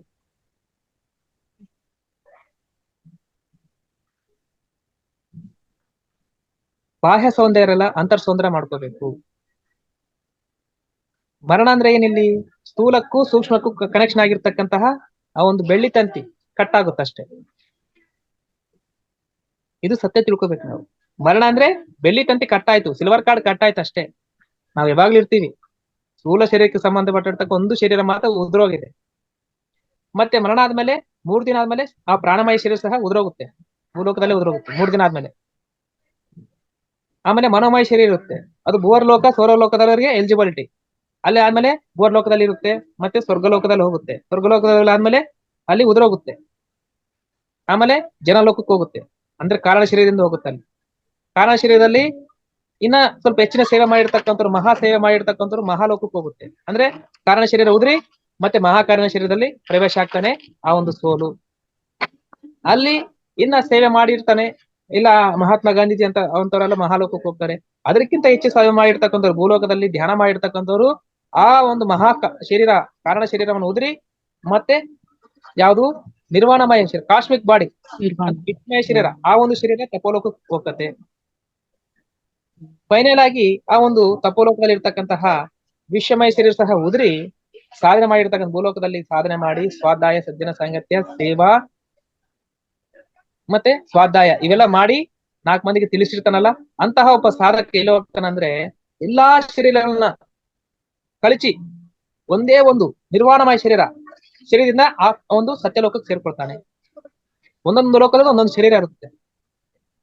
ಭೂಲೋಕದಲ್ಲಿ ಸ್ಥೂಲ ಶರೀರ ಬೇಕು, ಭೂವರ್ಲೋಕದಲ್ಲಿ ಸ್ವರ್ಗಲೋಕದಲ್ಲಿ ಸೂಕ್ಷ್ಮ ಶರೀರ ಬೇಕು, ತಪೋಲೋಕದಲ್ಲಿ ಅಂದ್ರೆ ಇದು ಒಂದು ಜನಲೋಕದಲ್ಲಿ ಕಾರಣ ಶರೀರ ಬೇಕಾಗ್ತದೆ, ಮಹಾಲೋಕದಲ್ಲಿ ಮಹಾಕಾರಣ ಶರೀರ ಬೇಕಾಗ್ತದೆ, ತಪೋಲೋಕದಲ್ಲಿ ವಿಶ್ವಮಯ ಕಾಸ್ಮಿಕ್ ಬಾಡಿ ಅಥವಾ ವಿಶ್ವಮಯ ಶರೀರ ಆ ಒಂದು ಶರೀರ ಬೇಕಿರುತ್ತೆ. ಎಲ್ಲಿ? ತಪೋಲೋಕದಲ್ಲಿ. ಅದಕ್ಕಿಂತ ಹೆಚ್ಚು ಮೇಲೆ ನಿರ್ವಾಣಿಕ್ ಬಾಡಿ ಅಂದ್ರೆ ಸತ್ಯಲೋಕ. ಸತ್ಯಲೋಕದಲ್ಲಿ ಯಾರಿರ್ತಾರೆ ಅಂದ್ರೆ ನಿರ್ವಾಣಿಕ್ ಬಾಡಿ ಆಗಿರ್ತಕ್ಕಂಥವ್ರು ಭೂಲೋಕದಲ್ಲಿ ಹೆಚ್ಚಿನ ಸೇವೆ ಮಾಡಿರ್ತಕ್ಕಂಥವ್ರು ಸತ್ಯಲೋಕ ವಾಸಿಗಳಾಗ್ತಾರೆ, ನಿರ್ವಾಣಿಕ್ ಶರೀರದಿಂದ ಅರಿರ್ತಾರೆ. ಆದ್ದರಿಂದ ಇಲ್ಲಿ ನಾವು ಅರ್ಥ ಮಾಡ್ಕೋಬೇಕು. ಮತ್ತೆ ಇಷ್ಟೊತ್ತು ನನಗೆ ಅವಕಾಶ ಕೊಟ್ಟಿದ್ದಕ್ಕೆ ಧನ್ಯವಾದಗಳು. ಇಲ್ಲಿ ರ್ಯಾಲಿ ನಡೀತಾ ಇದೆ, ಅದಕ್ಕೆ ಸ್ವಲ್ಪ ಡಿಸ್ಟರ್ಬೆನ್ಸ್ ಆಗ್ತಾ ಇದೆ. ಸರ್, ವಿಷಯ ತುಂಬಾ ಚೆನ್ನಾಗಿದೆ. ಅಲ್ಲಿ ಏನೇ ಡಿಸ್ಟರ್ಬೆನ್ಸ್ ಆದ್ರೂ ನೀವು ನಮ್ಮನ್ನ ಒಂಥರ ಗ್ರಹಣ ಶಕ್ತಿ ಎಳೆಯುತ್ತಲ್ಲ ಆ ತರ ಗ್ರಹಿಸ್ಕೊಂಡಿದ್ದೀರಾ. ವಿಷಯ ಆ ತರ ಇದೆ, ಅದು ತುಂಬಾ ಚೆನ್ನಾಗಿ ಎಕ್ಸ್ಪ್ಲೈನ್ ಮಾಡಿದ್ರಿ sir. Thank you so much. Yashoda ಅವರೇ, ನಿಮ್ಮ ಪ್ರಶ್ನೆ ಅದ್ಭುತವಾಗಿತ್ತು, ಎಲ್ರಿಗೂ ಮನ ಮುಟ್ಟವಾಗಿತ್ತು, ಬಹಳ ಚೆನ್ನಾಗಿತ್ತು ಸರ್. ಆಮೇಲೆ ತಮ್ಮಲ್ಲಿ ಇನ್ನೊಂದು ವಿಷಯ ಕೇಳ್ಬೇಕು ಅಂತಿದ್ದೆ. ಸೂಕ್ಷ್ಮ ಶರೀರ, ಆತ್ಮ ಹಾಗೂ ಈ ಭೌತಿಕ ದೇಹ, ಇದರಲ್ಲಿ ನಮ್ಮ ಶರೀರದಿಂದ ಆತ್ಮ ಏನ್ ನಮಗ್ ನಾವೇ ನೋಡ್ಕೋತೀವಿ ಅಂತೀವಲ್ಲ, ಎಷ್ಟೋ ಸಲ ರಾತ್ರಿ ಹೊತ್ತು ಮಲಗಿರ್ಬೇಕಾದ್ರೆ ಮಧ್ಯರಾತ್ರಿನಲ್ಲೋ ಅಥವಾ ಬ್ರಾಹ್ಮಿ ಮುಹೂರ್ತದಲ್ಲೋ ನಾವು ನಮ್ಮ ಶರೀರವನ್ನ ನಾವು ಕೆಳಗಡೆ ನೋಡ್ಕೋತೀವಿ. ನಾವು ಅದಕ್ಕೆ ಖೇಚರ ಅಂತ ಕರೀತಾರೆ ಕೆಲವು ಕಡೆಯಲ್ಲಿ, ಕೆಲವು ಟರ್ಮಿನಾಲಜಿನಲ್ಲಿ ಖೇಚರ ಅಂತ, ಖೇಚರ ಸಿದ್ಧಿ ಅಂತಾನೆ ಹೇಳ್ತಾರೆ, ನಮ್ಮ ಕುಂಡಲಿನಲ್ಲಿ ಹೇಳ್ತಾರೆ, ಅದೇನೋ ಒಂದು ಬರುತ್ತೆ ಅದು. ಸೊ ಅದಕ್ಕೂ ಈ ಆಸ್ಟ್ರಲ್ ಬಾಡೀಸ್ಗೂ ಸಂಬಂಧ ಇದೆ ಅಂತೀರಾ? ಇಲ್ಲಿ ನಿಮ್ಮ ಪ್ರಶ್ನೆ ಸ್ವಲ್ಪ ನನಗೆ ಡಿಸ್ಟರ್ಬೆನ್ಸ್ ಸರಿಯಾಗಿ ಕ್ಲಾರಿಟಿ ಗೊತ್ತಾಗ್ಲಿಲ್ಲ ಸರ್. ಸ್ವಲ್ಪ ಸೌಂಡ್ ಇದೆ. ಅಂದ್ರೆ ಈಗ ಏನಮ್ಮಲ್ಲಿ ನಿದ್ರೆ ಮಾಡ್ತಿರುವಂತ ವ್ಯಕ್ತಿ ಬೆಳಗಿಂದ ಯಾವಾಗ್ಲೂ ಒಂದು ಹೊತ್ತಿನಲ್ಲಿ ತಾನೇ ನೋಡ್ತಾನೆ, ಮೇಲ್ಗಡೆ ಇರುತ್ತೆ ಅವನ ಆತ್ಮ, ಅವ್ನ ಮೇಲಿಂದ ನೋಡ್ತಾನೆ, ಕೆಳಗಡೆ ನೋಡಿದ್ರೆ ಅವನ ಶರೀರ ಅಲ್ಲಿ ಕಾಣಿಸ್ತಾ ಇರುತ್ತೆ ಅವನಿಗೆ. ಅವ್ನು ಮಲಗಿರೋದು ಹೇಗೆ ಮಲಗಿರ್ತಾನೆ ಹಾಗೆ ಮಲಗಿರೋದನ್ನ ಅವನು ಸ್ಪಷ್ಟವಾಗಿ ಅವನು ಕಾಣಿಸುತ್ತೆ ಅವನಿಗೆ. ಅಂದ್ರೆ ಅವನ ಶರೀರದಿಂದ ಅವನ ಆತ್ಮ ಮೇಲ್ಗಡೆ ಹೋಗಿದೆ, ಆ ಸೂಕ್ಷ್ಮ ಶರೀರ ಮೇಲಿಂದ ಅದನ್ನ ಅಬ್ಸರ್ವ್ ಮಾಡಿದೆ ಅಂತ. ಅದು ಕೆಲವ್ರಿಗೆ ಅನುಭವ ಆಗಿದೆ, ಅದು ನನಗೂ ಅನುಭವ ಆಗಿದೆ. ಅದಕ್ಕೆ ನಾನು ಅದನ್ನ ಕೇಳಿದೆ. ಅದನ್ನ ಯಾವ ರೀತಿ ನಾವು ಇದರಲ್ಲಿ ಏನು ಸಪ್ತ ಕೋಶಗಳು ಅಂತ ಹೇಳಿದ್ರಲ್ಲ, ಅದರಲ್ಲಿ ಆತ್ರಿಕ್ ಏನು ಹೇಳಿದ್ರಿ ನೀವು, ಆಸ್ಟ್ರಲ್ ಬಾಡೀಸ್ ನಲ್ಲಿ ಇದೇನಾದ್ರು ಬರ್ಬೋದಾ ಅಲ್ಲಿ ಅಂತ ಅಂದ್ಬಿಟ್ಟಿದ್ದಾನೆ. ಅದಕ್ಕೂ ಇದಕ್ಕೂ ಇದೆಯಾ, ಕನೆಕ್ಟಿವಿಟಿ ಇದೆಯಾ ಅಂತ ನೋಡಿದ್ರೆ ನಿಮ್ಮ ಆಸ್ಟ್ರಲ್ ಬಾಡಿಲಿಂದ ನಿಮ್ ಶರೀರವನ್ನು ನೋಡ್ಕೊಂಡಿದ್ವಿ. ಸರ್, ಆಮೇಲೆ ಇನ್ನೊಂದು ವಿಷಯ ತಮ್ಮನ್ನು ಕೇಳ್ಬೇಕು ಅಂತಿದ್ದೆ. ಬಹಳ ಜನ ಕೇಳೋರು ಇದ್ದಾರೆ ಅನ್ಸುತ್ತೆ. ನಾನು ಅದ್ರಲ್ಲಿ ಇನ್ನೊಂದು ಎಲ್ರಿಗೂ ಸಂಬಂಧಪಟ್ಟಿದ್ದೇನೆ. ಈ ಎಥರಿಕ್ ಬಾಡೀಸ್ ವಿಷಯದಲ್ಲಿ ನಾವು ಹೇಳ್ತಾ ಇರ್ಬೇಕಾದ್ರೆ ತಾವೊಂದು ವಿಷಯ ಹೇಳಿದ್ರೆ, ಅದರಲ್ಲಿ ಒಂದು ಆರಾ ಫಾರ್ಮ್ ಆಗುತ್ತೆ ಅಂತ ಅಂದ್ಬಿಟ್ಟಿದ್ದಾನೆ. Is it true? ಈಗ ಅವ್ರು ಒಂದು ಏನಂದ್ರೆ ಸಾಮಾನ್ಯವಾಗಿ ಇದರಲ್ಲಿ ಏನೋ ನಮ್ಮ ಎಥರಿಕ್ ಬಾಡಿನಲ್ಲಿ ಬಂದಾಗ ನಮ್ಮ ಶರೀರದ ಸುತ್ತಲೂ ಒಂದು ಪ್ರಭಾವಳಿ ಬರುತ್ತೆ ಅಂತ. ಒಂದು ಲೇಯರ್, ಆರ. ಈ ಆರನ್ನ ನಾವು ಎಥರಿಕ್ ಬಾಡೀಸ್ ನಲ್ಲಿ ನಾವು ಸಾಧನೆ ಮಾಡ್ಬೋದು ಅಂತ ಹೇಳ್ತೀರಾ? ಇವಾಗ ಅದು ಎಥರಿಕ್ ಬಾಡಿ ಏನ್ ತೋರಿಸ್ಕೊಡುತ್ತಂದ್ರೆ, ನಮ್ಮ ಒಂದು ಸ್ಥಿತಿಗಳು ಯಾವ ಸ್ಟೇಜ್ ನಲ್ಲಿ ಇದಾರೆ, ಅವರು ಮೂಲಾಧಾರದಲ್ಲಿ ಇದಾರ, ಸ್ವಾಧಿಷ್ಠಾನದಲ್ಲಿ ಇದಾರ, ಮಣಿಪೂರಕದಲ್ಲಿ ಇದಾರ, ಅನಾಹತದಲ್ಲಿ ಇದಾರ, ವಿಶುದ್ಧದಲ್ಲಿ ಇದಾರ, ಆಜ್ಞದಲ್ಲಿ ಇದಾರ, ಸಹಸ್ರ ಸ್ಥಿತಿನಲ್ಲಿ ಇದಾರ ಎಂಬುದು ತೋರಿಸ್ಕೊಡುತ್ತೆ. ಯಾವುದು ಎಥರಿಕ್. ಅದು ಒಬ್ಬ ಯೋಗಿಗೆ ಮಾತ್ರ ಗೊತ್ತಾಗುತ್ತೆ, ಸಾಮಾನ್ಯರಿಗೆ ಗೊತ್ತಾಗಲ್ಲ, ಬೇರೆಯವ್ರಿಗೆ ಗೊತ್ತಾಗಲ್ಲ. ಮಿಕ್ದವ್ರಿಗೆ ಏನೋ ಅನ್ಸುತ್ತೆ ಅದು, ಬಟ್ ಅದು ಅನುಭವ ಆಗುತ್ತೆ, ಬಟ್ ಅದು ಹೇಳ್ಕೊಳಕ್ ಆಗಲ್ಲ ಅವ್ರಿಗೆ. ಮುಂದೆ ಗ್ರಾಜುಯಲ್ ಆಗಿ ಅವ್ರಿಗೆ ಅರ್ಥ ಆಗ್ಬೋದು ಅಂತ ಅನ್ಕೋತೀನಿ ಅದನ್ನ. ಧನ್ಯವಾದಗಳು ಸರ್. ಹಾಗೆ ಮತ್ತೆ ಯಾರಾದ್ರೂ ಕೇಳೋರಿದ್ದೀರಾ? ಯಾರಾದ್ರೂ ಪ್ರಶ್ನೆ ಕೇಳೋರಿದ್ರೆ ದಯವಿಟ್ಟು ಕೇಳಿ. ಇದನ್ನ ಒಳ್ಳೆ ಅವಕಾಶ ನಮಗೆ. ಬಾಲಕೃಷ್ಣ ಕುರುಗೋಡು ಅವರು ಬಂದಿರೋದು ಮತ್ತು ಕೊಟ್ಟಿರುವಂತ ಉಪನ್ಯಾಸ ಬಹಳ ಅದ್ಭುತವಾಗಿದೆ. ಯಾರಾದ್ರೂ ಏನಾದ್ರು ಕೇಳೋರಿದ್ರೆ ಕೇಳಿ. ಲಲಿತಾ BC ಅವರಿದ್ದಾರೆ, ಹೊಸದಾ ಶೇಷಾದ್ರಿ ಅವರಿದ್ದಾರೆ, ಶಿವಕುಮಾರ್ ಅವರಿದ್ದಾರೆ.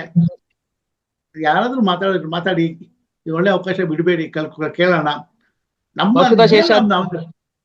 ಹೊಸದಾ ಶೇಷಾದ್ರಿ ಅವ್ರು ಮಾತಾಡ್ಬೋದು. ಏನೋ ಕೇಳಿ ನೀವು ಸಮಸ್ಯೆನ, ಯಾವುದೋ ಒಂದು ಅನುಭವ, ನಿಮ್ಮ ಅನುಭವನ ಕ್ಲಾರಿಫಿಕೇಶನ್ ಮಾಡಿ. ಅಥವಾ ನಿಮ್ಗೆ ಏನ್ ಅನ್ನಿಸ್ತು, ನಿಮ್ಮ ಅನಿಸಿಕೆ ಏನಾದ್ರು ತಿಳಿಸಿ ನಮಗೆ. ಅನ್ಮ್ಯೂಟ್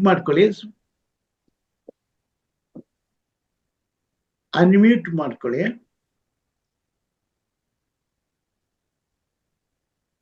ಶಾಂತ ಮೈಸೂರು.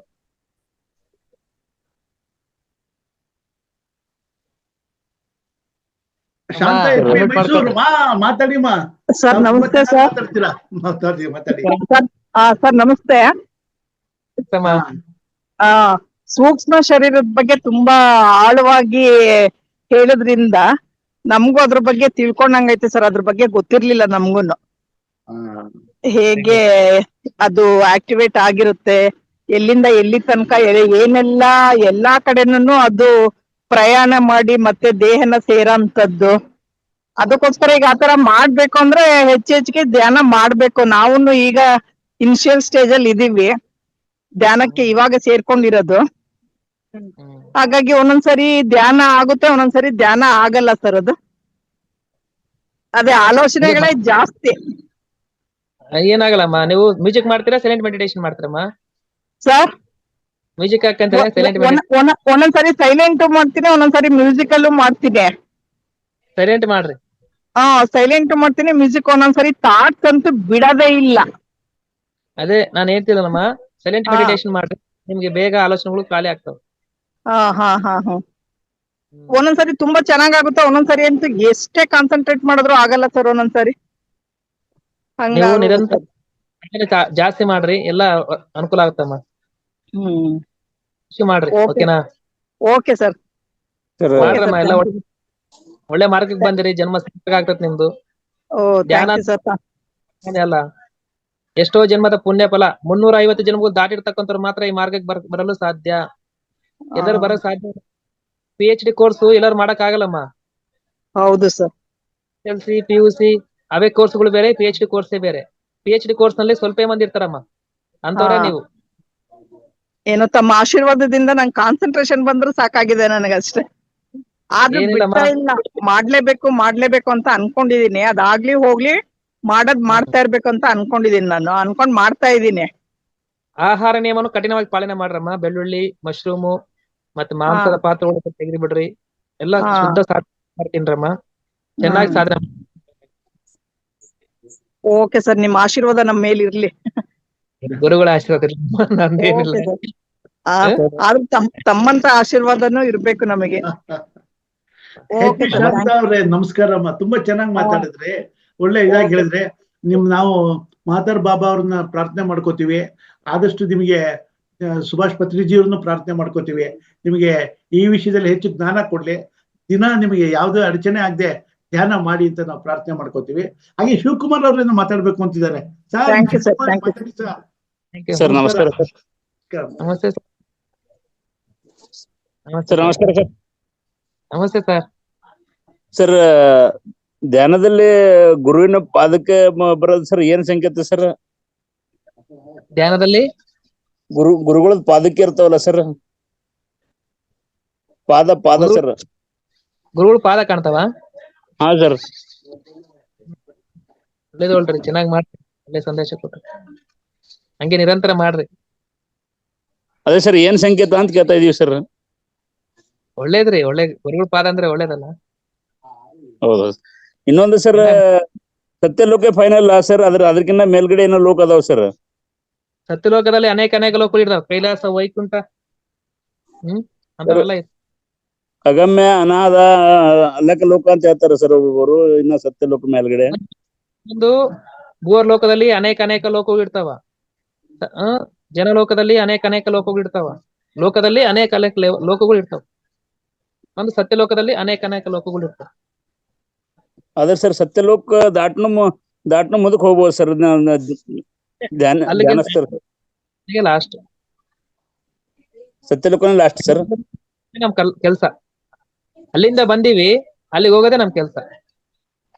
ಓಕೆ ಸರ್, ಓಕೆ ಅಂದ್ರೆ ಈ ಮಾರ್ಗ ಬರ್ಬೇಕು, ಸತ್ಯವನ್ನು ತಿಳ್ಕೊಬೇಕು. ಓಕೆ ಸರ್, ಓಕೆ ತಿಳ್ಕೊಬೇಕು, ಸತ್ಯವನ್ನು ತಿಳಿಸ್ಬೇಕು, ಅಷ್ಟೇ. ಅವೆರಡು ಮಾಡ್ಬಿಟ್ರೆ ಸಾಕು. Okay sir. ಯಾರಿಗಾದ್ರೂ ಏನ್ರ ಸ್ವಲ್ಪ ನಮಗ್ ಗೊತ್ತಾಗುತ್ತೋ ಅಂದ್ರೆ ಅವ್ರಿಗೆ ಏನ್ರ ಪರಿಹಾರ ಮಾಡ್ಬಾರ್ದು ಸರ್? ಒಳ್ಳೇದಾದ್ರೆ ಮಾಡ್ರಿ. ಇಲ್ಲ ಸರ್, ಯಾರಿಗಾರದ್ರ ಏನಾದ್ರ ನಮ್ ಕೈಲಿಂದು ಏನ್ರ ಕೊಟ್ಟಿದ್ರೆ ನಂಬಲ್ಲಿ ಏನ್ ಎನರ್ಜಿ ಇರ್ತದ ಹೊರಟು ಹೋಗ್ತದ ಅಂತಾರ ಸರ್. ಅದ್ರ ಸಲ ನಿಮ್ಗೆ ಕೇಳ್ತಾ ಇರೋ ಸರ್. ಏನ್ ಕೊಡ್ಬೇಕು ಅನ್ಕೊಂಡಿರಿ? ಇಲ್ಲ ಸರ್, ಏನ್ರ ಬಸ್ಸು ಆಗ್ಲಿ, ಇವತ್ತಿ ಆಗ್ಲಿ, ತೀರ್ಥ ಆಗ್ಲಿ, ಏನೇ ಇರ್ಲಿ, ಅದ್ರ ಸಲುವಾಗಿ ನಾನ್ ನಿಮ್ಗೆ ಕೇಳ್ತಾ ಇರೋ ಸರ್. ಏನ್ ಅವ್ರು ಚೆನ್ನಾಗ್ಲ ಅಂತ ಸಂಕಲ್ಪ ಮಾಡ್ತೀರಾ ನೀವು?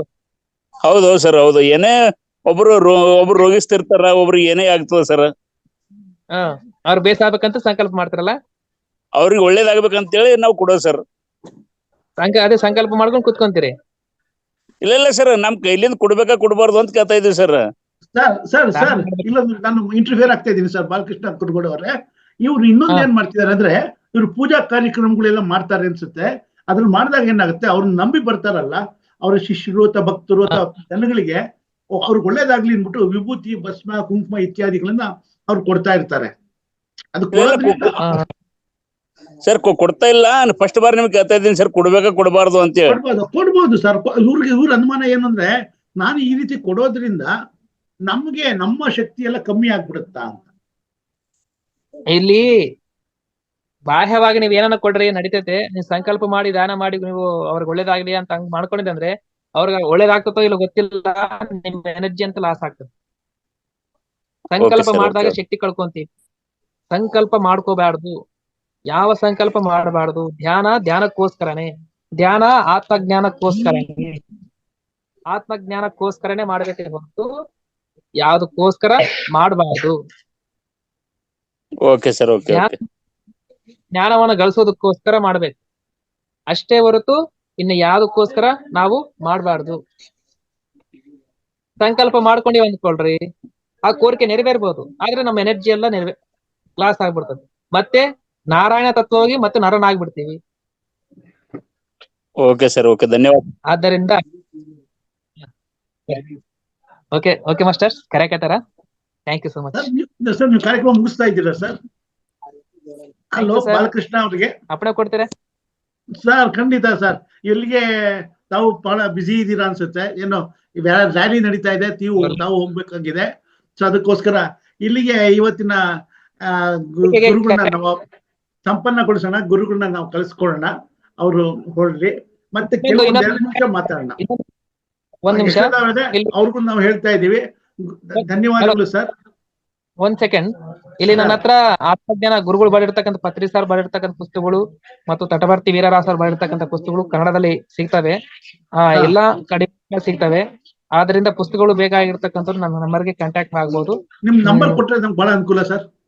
ನನ್ನ ಫೋನ್ ನಂಬರ್ ಬಂದು 9380080586. ಇನ್ನೊಂದ್ಸಲ ಹೇಳ್ತೀನಿ, 9380080586. ವೈ ಬಾಲಕೃಷ್ಣ ಕುರುಗೋಡು. ನಿಮಗೆ ಪುಸ್ತಕ ಬೇಕಂದ್ರೆ, ಆತ್ಮಜ್ಞಾನ ಪುಸ್ತಕ ಬೇಕಂದ್ರೆ ನಾನು ಕಾಂಟ್ಯಾಕ್ಟ್ ಮಾಡಿದ್ರೆ ನಾನು ನಿಮ್ಗೆ ಪೋಸ್ಟ್ ಮಾಡ್ತೀನಿ. ನನಗೆ ಅಡ್ರೆಸ್ ಕಳಿಸ್ಬಿಟ್ರೆ ಸಾಕು. ಓಕೆ. ಮತ್ತೆ ಪಿರಮಿಡ್ ಕ್ಯಾಪ್ಗಳು ಅವೆಲ್ಲ ಸಿಗ್ತಿರ್ತವೆ. ನನ್ನ ಕಾಂಟ್ಯಾಕ್ಟ್ ಮಾಡ್ರಿ, ನಾನು ನಿಮ್ಗೆಲ್ಲ ನಿಮ್ಗೆ ಇದು ಮಾಡ್ತೀನಿ. Thank you sir. ಇವತ್ತಿನ ಕಾರ್ಯಕ್ರಮದಲ್ಲಿ ಅವ್ರನ್ನ ಬೀಳ್ಕೊಡ್ತಾ ಇದ್ದೀವಿ. ಬೀಳ್ಕೊಡ್ತಾ ಇದ್ದೀನಿ ಸರ್. ನಮಸ್ಕಾರಗಳು ಸರ್, ಧನ್ಯವಾದಗಳು. ತಮ್ಮ ಕಾರ್ಯಕ್ರಮದಲ್ಲಿ ಮುಂದುವರಿಸಿ. ಇವತ್ತು ಹೀಗೆ ಮುಂದೆನೂ ನಾವು ನಿಮ್ಮನ್ನ ಎಕ್ಸ್ಪೆಕ್ಟ್ ಮಾಡ್ತೀವಿ. ಬಾಲಕೃಷ್ಣ ಕುರುಗೋಡು ಅವ್ರ ಹತ್ರ ಕೆಲವು ಆತ್ಮಜ್ಞಾನದ ಪುಸ್ತಕಗಳು ಅತ್ಯಂತ ಕಡಿಮೆ ಬೆಲೆಯಲ್ಲೂ ಸಿಗುತ್ತೆ ಅಂತ ಹೇಳ್ತಾ ಇದ್ದಾರೆ. ಕಡಿಮೆ ಬೆಲೆಯಲ್ಲೂ ಸಿಗುತ್ತೆ ಕನ್ನಡದಲ್ಲಿ. ಅದನ್ನು ನಾವು ಬೇಕು ಅನ್ನೋರು ಆ ನಂಬರ್ಗೆ ವಿಚಾರಿಸಿ ತಗೋಬಹುದು. ಇಲ್ಲಿಗೆ ನಾವು ಕಾರ್ಯಕ್ರಮವನ್ನ ಸಂಪನ್ನಗೊಳಿಸ್ಬೋದು ಅಂತ ಅನ್ಕೋತೀನಿ.